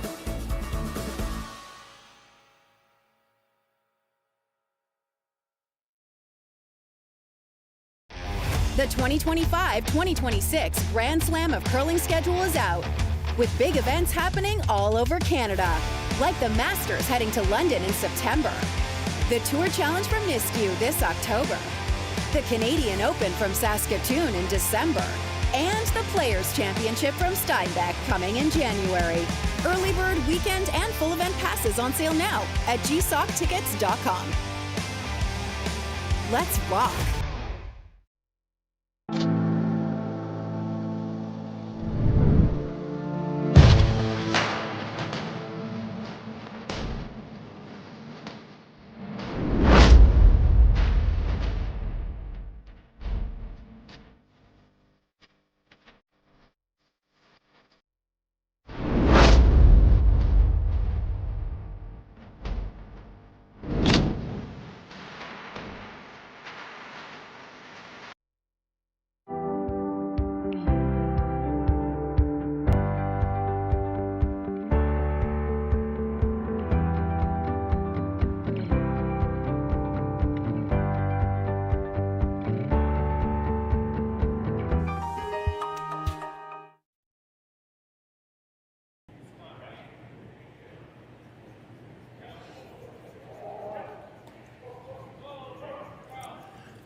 Welcome back, everyone. Sean Joyce with you here live from the RBC Dominion Securities Western Showdown in Swift Current. Mike McEwen has got his work cut out for them. And we've seen this a couple of times throughout the event, and it's something that has, let's say, trickled its way into the game with the no-tick zone. You see with a 4-point lead, Mouat brought the first stone into the ring, slid a little deep, it's in the back forefoot.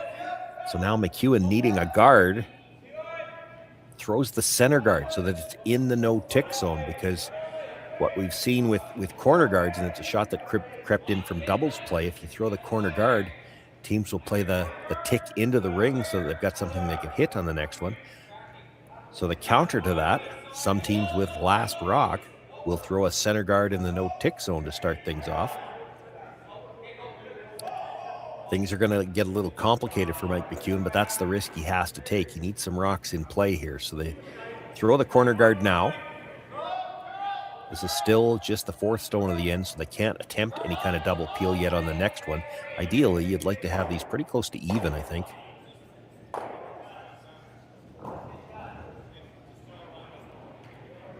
And you'd like it to get wide.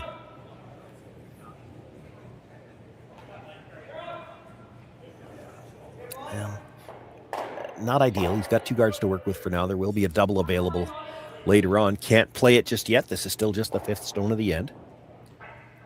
So Mouat will look to pile another one into the top of the forefoot.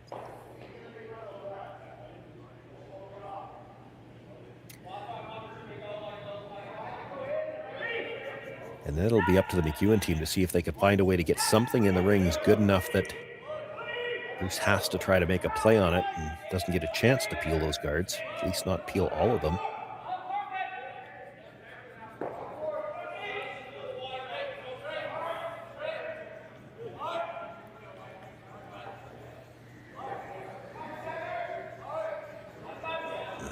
Just a little strong on this one as well, and they switch gears, try to hold it a little straighter, come by the stone at the top of the forefoot so they don't push it behind the tee line.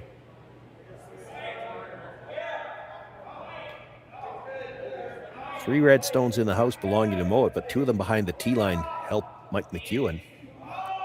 He's looking for a way to get the 3rd one behind the tee line and possibly roll over and either get in front of that red stone at the back 8 or even behind the corner guard. He can get a lot out of this shot. As much as the game has probably felt very lopsided, for Mike McEwen, it's critical to remember you're still only down by 4. You get a deuce here, you're still in this game. You only have to steal 1 point at a time. You get forced here and you're going to have to steal a deuce somewhere along the line. That's where things get tough.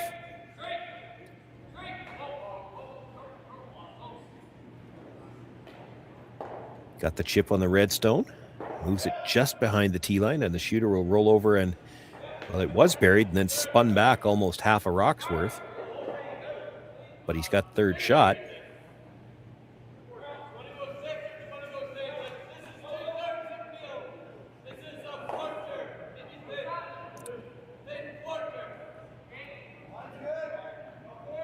No doubt that Bruce is looking for the double peel here. The question is, how do you want to play it? They've talked about hitting the first one thick, come across the top of the second one and spin up. You could also hit it thin, try to catch the back end of the second one and spin in. You have to make a clear decision, because if you're in the middle of those 2, you just roll dead into the second one and stay right there, and you actually would improve the guard position, although you'd make it your own color. Looks like with that ice, they're going to go thick, try to catch the top half of the second yellow, and have the shooter spin up and out the side.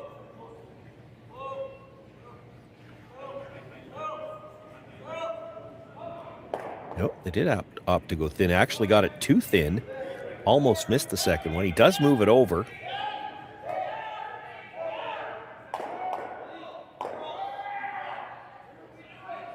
It's all Mike's got to work with, so he's got to try to get something around it.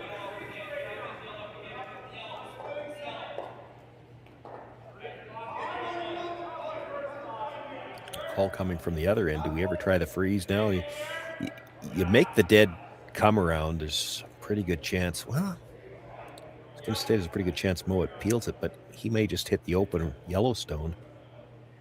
By playing the freeze in the house, you guarantee that Bruce isn't hitting that corner guard right now. He's going to make a play on one of the rocks in the rings, and the longer you can keep that corner guard when it's the only one to that you've got to work with. Probably the better for you. Get the corner freeze on this red. There's no way for it to leave. Too many rocks for it to jam on going the other direction.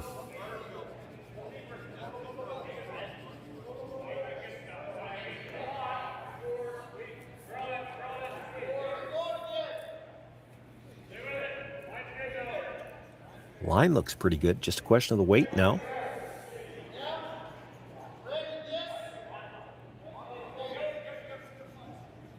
Oh, did they wait too long on this a little bit? It's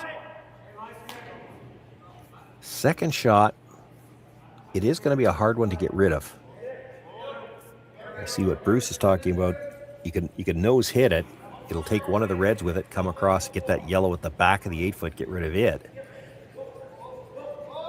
Doesn't want to leave that yellow where it is. You could just play the open yellow one, even if you blast those two out. Then there's a way to get that yellow out later.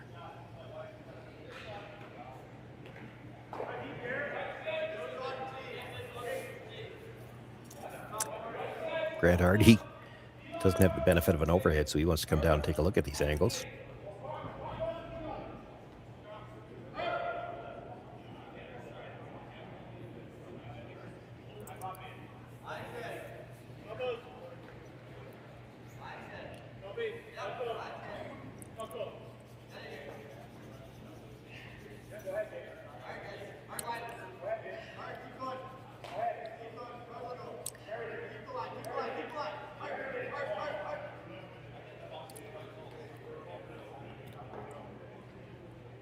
Just that last indication from Grant, I wonder if he's not wondering about the slash. It's not what they're playing. They're going to play the nose hit with some weight.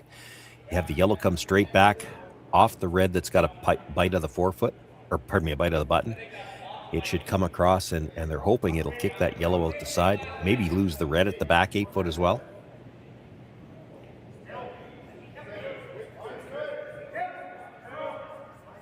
Has to stay to the nose or slightly to the high side here. He's got the nose, comes across, actually clips the stone at the back of the 4-foot.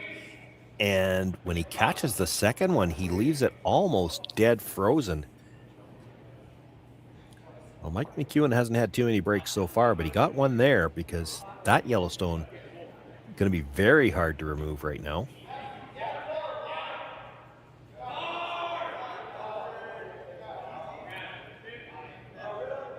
The 3 reds that are still in there, hard to come around the corner guard though, and expect that it's still going to come back into play. We talked about corner freezing the shot stone at the top of the 8-foot. It doesn't need to hit anything yet. You hit anything, it just makes it too easy to get the yellow out.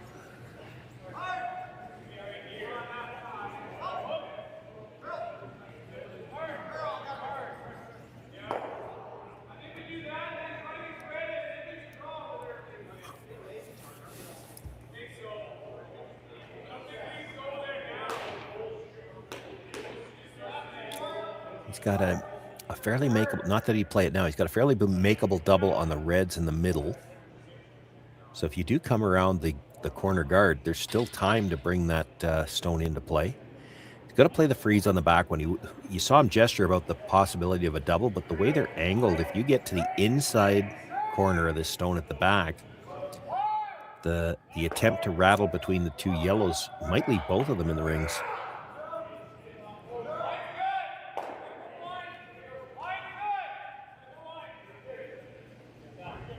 Both brushers down. He's got to get by the stone at the top of the 8.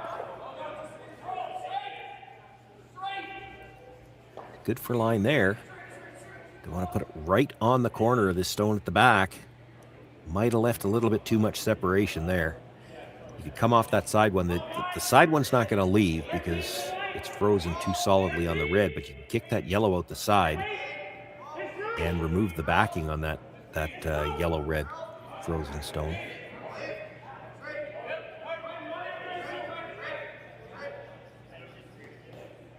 Also looking at the runner on the stone at the top of the 8-foot, and he's thinking he might be able to get both yellows that way, and he might. You come just across the top of the one that was just thrown with some weight. It goes out the back off the red stone, but your shooter, or the raised stone, comes straight sideways into that frozen one, and and it might be able to kick it out the side. He's going to have some pace on this one.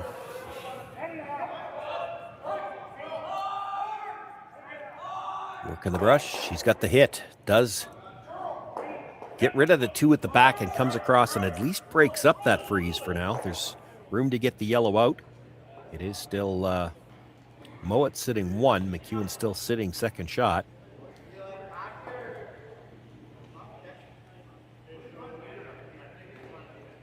You make the freeze anywhere into the pocket right now, and only 1 yellow's ever leaving.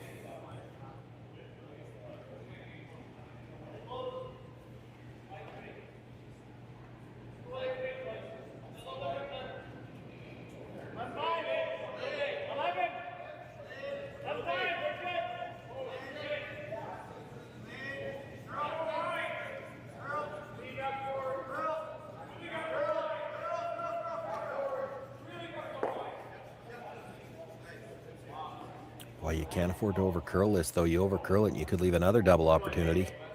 So they've stopped sweeping now. They need this to stop. They can't leave a double. Well, it's thin, but it is possible. The other option is you don't even need to play the double. You hit and roll. You see what Bruce talking about. Just hit and roll, sit 2, and because you're in front of the tee line, still a problem for McEwen. He might have to try to corner freeze this stone.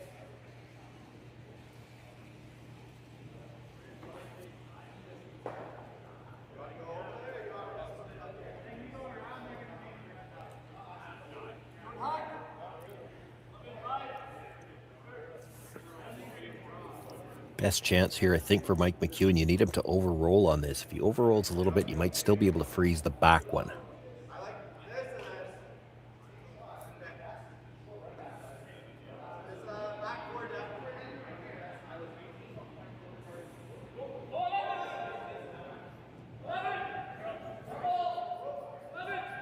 Well, they're sweeping for curl early. That gives you some hope. But they're getting that curl right now. Gets the hit. Well, he will roll too far, though. Actually rolls well too far. That's interesting. Yeah, you could freeze the one that was just thrown. Then he can't really get the back one out either. I mean, you're hoping for a chance for a double for 3 if that happens, but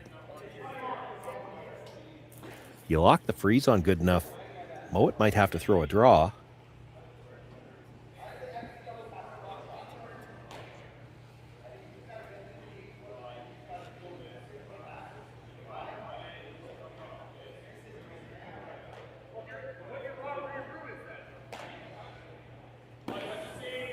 You could still just dead freeze the stone in the 4-foot.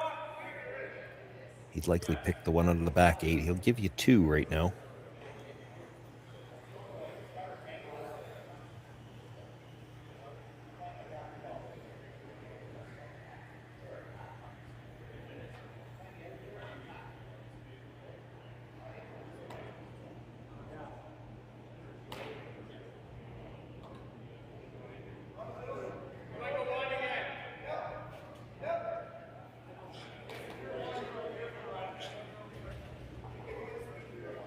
So still looking to freeze the pocket,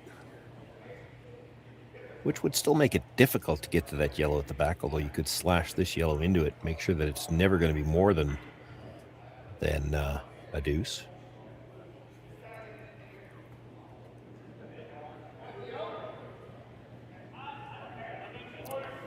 There is a chance off this that you're still not sitting shot rock, and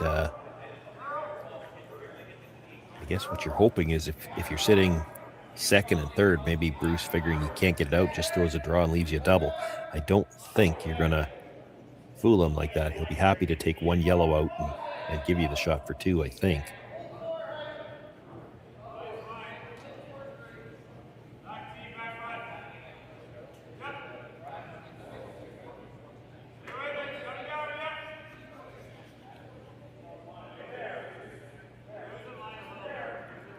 Better line this time. He has to stay on the Broom side of that red.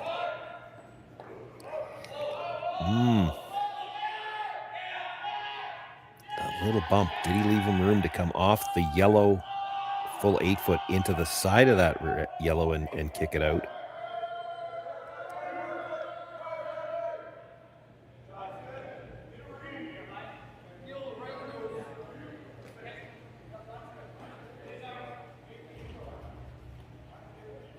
Looks like what Bruce is settling on is just play for the nose hit on the yellow. Leave your shooter in front of that cluster of rocks.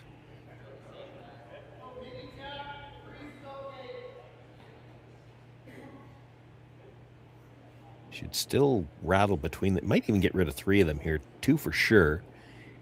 Gonna hit this hard on the nose. The yellow will come across. It'll hit the red, come across, catch the other yellow. It actually might go into the middle of the 2, the yellow red at the back. You might get rid of the 3 stones at the back here.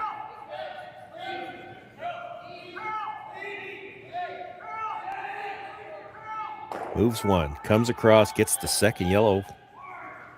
Only kills 2. It's left a double for Mike McEwen for a deuce. Needs the double to catch the to keep his shooter. You hit the first one, have your shooter come across into that catcher.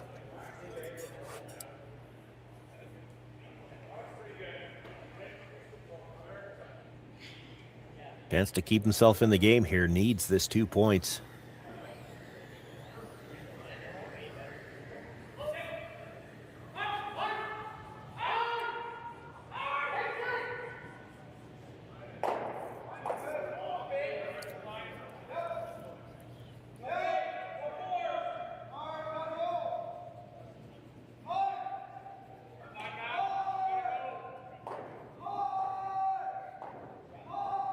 Trailing by 4.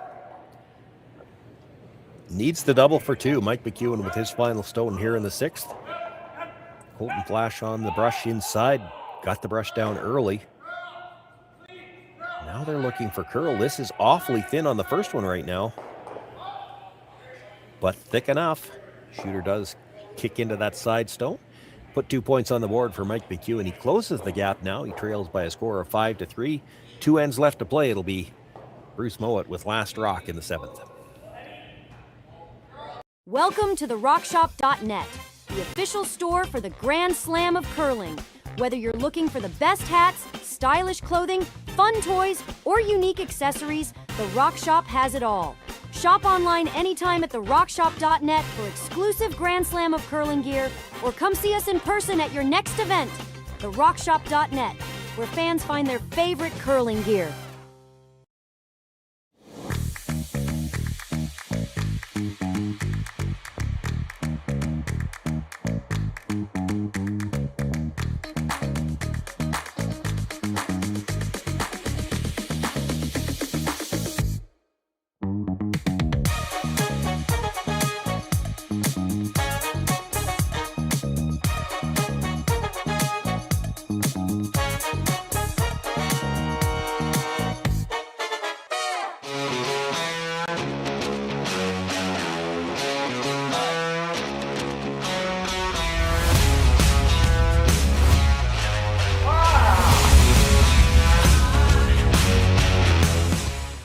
Developed over a decade in collaboration with the finest ice makers this side of the Atlantic, the Pebblehead PB5 is nothing short of a triumph of sophistication and craftsmanship. Weighing less than half its lumbering copper predecessors, yet boasting tenfold their durability, the PB5 delivers perfect, consistent ice, time after time. The PB5 by Pebbleheads.com, the apex of ice-making ingenuity for the roaring game of curling.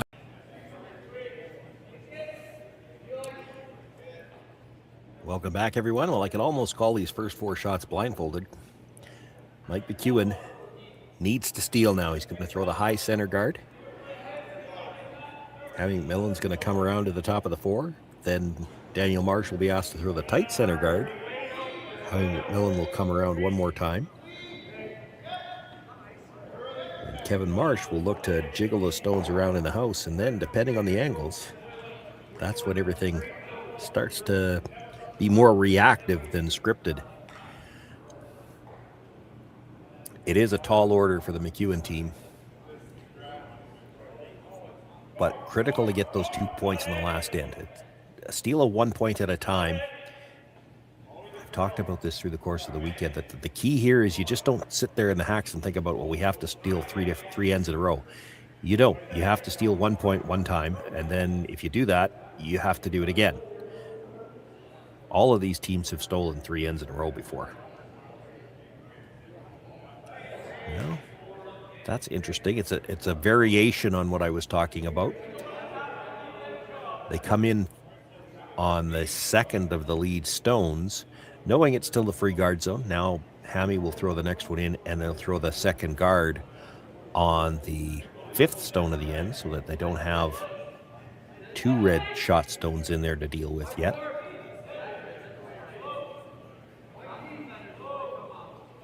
I don't see that a lot, but it's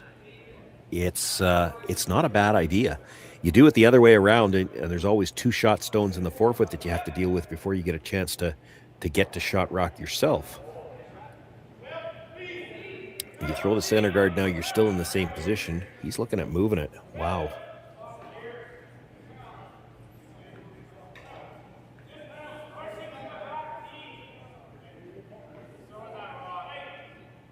It only surprises me because you know the center guard's gone on the next one, and then you have to throw tight guards. So I guess, I mean, as long as you make this really, really good, because you need to be able to guard whatever's left after this for the rest of the end.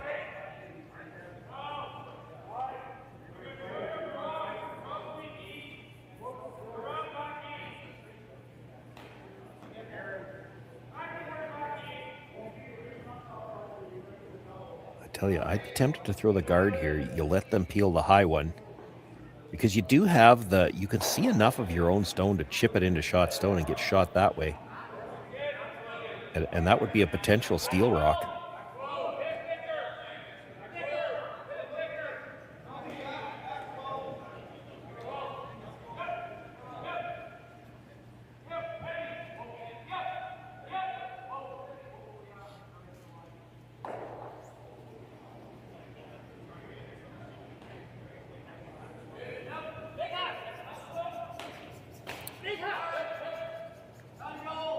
Quick discussion about maybe hitting the rock in the rings, and I think that only comes from the fact this long guard by itself isn't much good, but you know that at some point in time, Mike's going to throw a tighter one, use this one to protect the tighter guard. So you peel it now.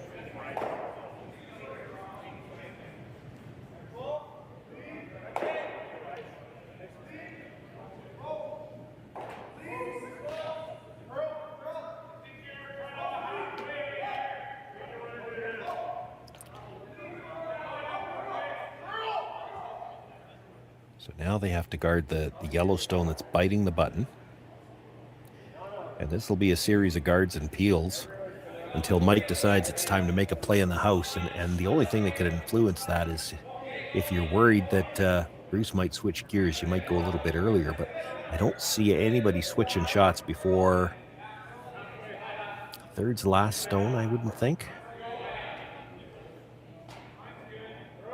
So expect to see at least 2 guards, 2 peels, I would think.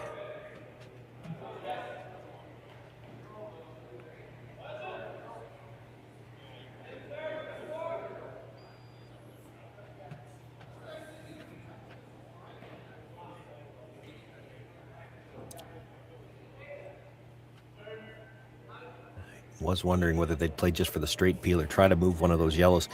If you get it across the top, catch the yellow, when it catches the 2 on the button, yes, you'll lose the back red one if it does that, but the yellow that's on the corner of the button right now probably spins back a little bit.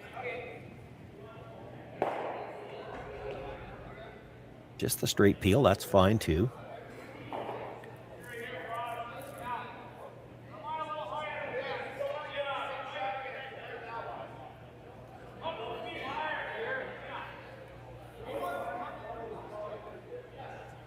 They'll look to replace the guard. It does look like they talked about maybe putting it a few inches further over just to change the position a little bit.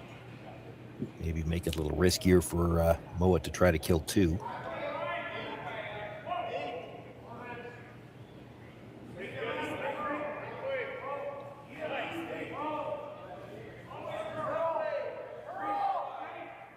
See them switching sides to try to get extra curl here, so this has got to move.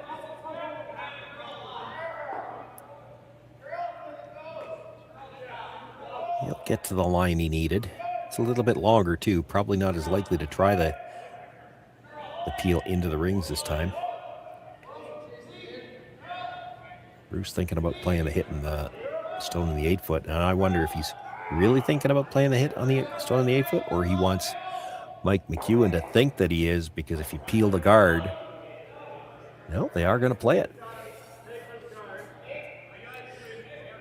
That is one where sometimes you'll talk about a shot like that just so that you could influence your opposition. You think you're going to play this on the next one. Well, maybe he can't throw a guard on the next one. Maybe he's got to make a play into the house.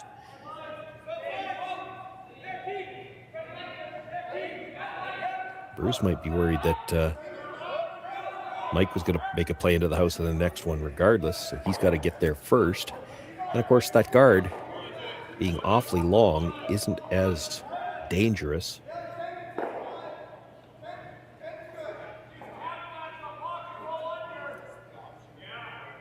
Made that pretty nice.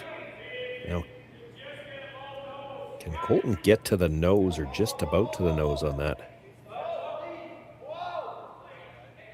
If you get to the nose or a sliver inside, when you tap it back, you're going to leave a pocket. You actually might leave yourself shot rock if you just rub the yellow on the way by. But you could leave a pocket at the back of the 4-foot where it becomes very difficult to get this stone out.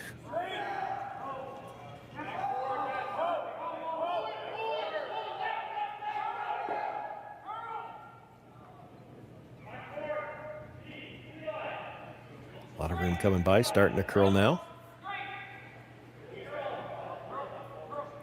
Wants to get at least to the nose. He will. Leaves it angled red onto yellow onto red. Didn't move his own very far, but left a good angle on the red, yellow, red.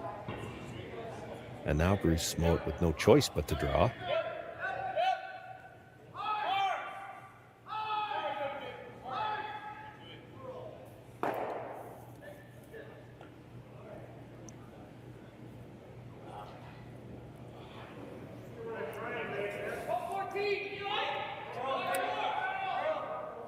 And Hardy looking to come down and freeze to that second shot stone.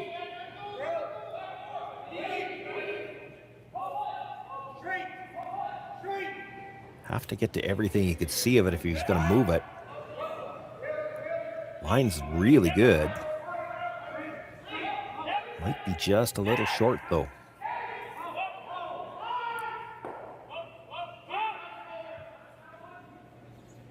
That's what I'm seeing for Mike, is the tap on the one that Colton just threw. The problem is the red stone at the top of the 4-foot might be available to be smashed in somehow or another.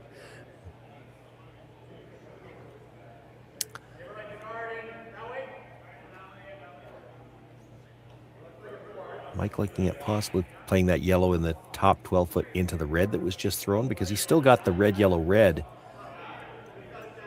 if it was open. He's wondering if he could leave himself 2 shots this way. If you put the yellow into that red that was just thrown, stuff it right there. Now you've got the shot around the outside. Just not sure what you'd have left in the middle. I guess you could always pick the shot stone out.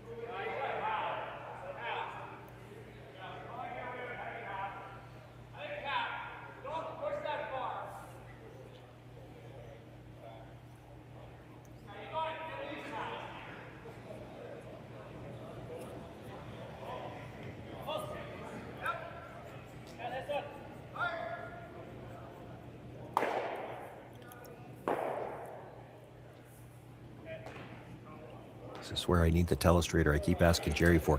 That's the 2 shots I see. He's either trying to put it directly into the red, leave the yellow sitting at the top of the 8-foot. He's got 2 shots left that way. He's got the around the in-turn side to tap the yellow up, and he's still got the red, yellow, red in the middle. Or you try to tap it straight back now. And not with big weight. Just enough to jiggle the red, jiggle the yellow, enough to get shot rock, and you need that Yellowstone to kind of sit between the other two so that the red rays on the stone that was just delivered to the top of the 4-foot can't really eliminate any yellows.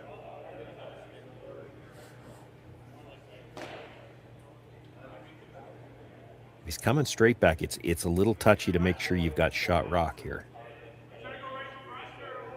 You've got to throw enough weight to move the back one because you might not get another chance to, but you don't want to move it so far that you create an escape route for the yellow.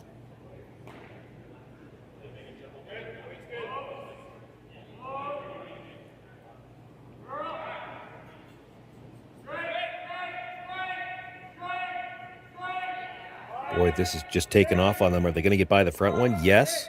Now that they hit enough of that stone to still jiggle everything. Yes, again. Well, I don't know that he got shot rock, but he left the angles really good. Like, he's got shots on both sides. I don't know what Bruce Mouat has. Mike still has the yellow in the 12-foot that he could run up and play it again. That yellow at the corner of the button right now is never leaving the house. It's going into the other red stone at the side of the 4-foot.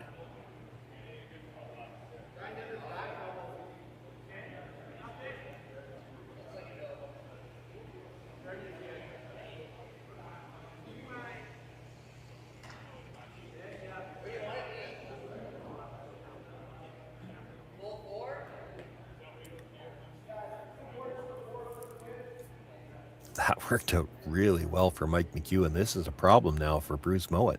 He is shot rock, but there's just too many ways to get rid of the shot stone. How do you deal with them? I don't see a good angle to get any of the yellows out either, or even to change angles. All he's looking at is you hit the red onto the yellow and at least get rid of that red one off the side, so you're hoping there's an escape route for the yellow that's on the corner of the button now.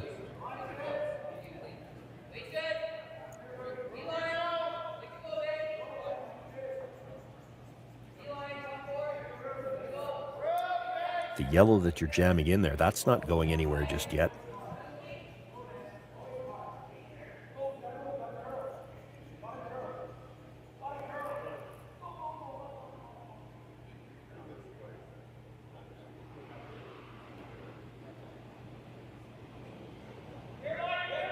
So playing this with quiet weight, so he'd like to keep his shooter and perhaps the other red around where he might be able to use him for his last shot.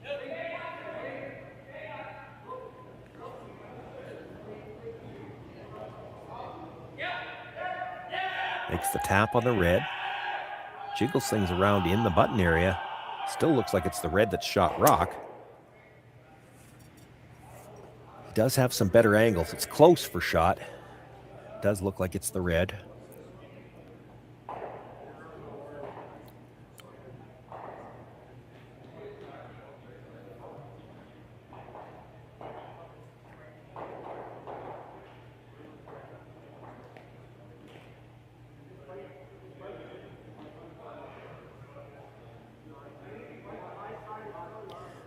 That's what I'm looking at. Can Mike ever get to the one that he just threw with enough to get it almost straight back? He's worried about the slash that Bruce has got, but there's a chance that spills.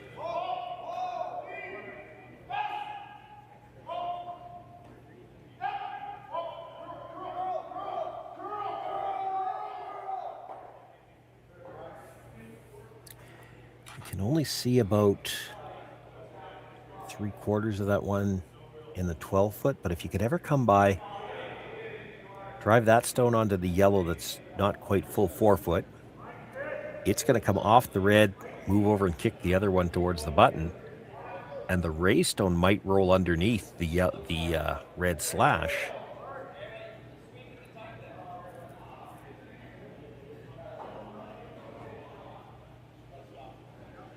You have to be shot rock after this, so I'm not sure how worrying about the red slash. You can't really worry about the red slash. He does have... So Mike right now looks to be sitting second and third. Could you make the double off the outside red? That's what I'm looking at now too. You make that double, you're sitting at least 2. Even if you scoot out the back, you're sitting 2 for sure, and you might be sitting 3 if you're dead into the side of it. Now the slash, if he loses the red stone, it's still a steal of 1.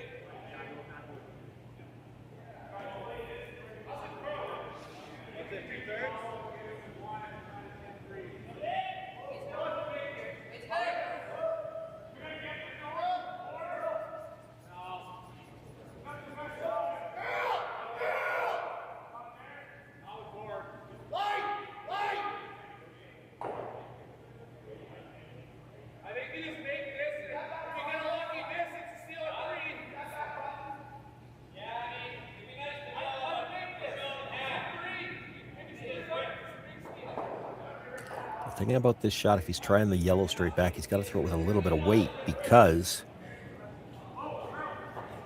it's yellow onto yellow off the red at the side. He has to make sure he kicks the yellow in to be shot rock. It's not good enough to be sitting second after this. He's got to steal here. So he's going to play the double on the two back reds. Come off the one just nibbling the forefoot. Try to come almost straight across. Kick that one out the side.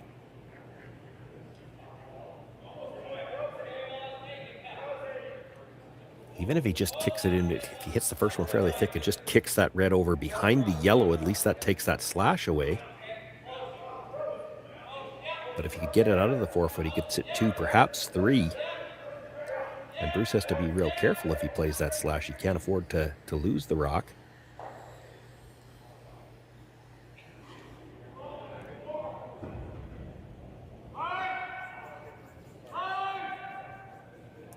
Well, they were on the sweep right away. He's got to be fairly thick on the first one. He's actually going to crash the red. He makes the slash himself, and now Mouat already sitting 2.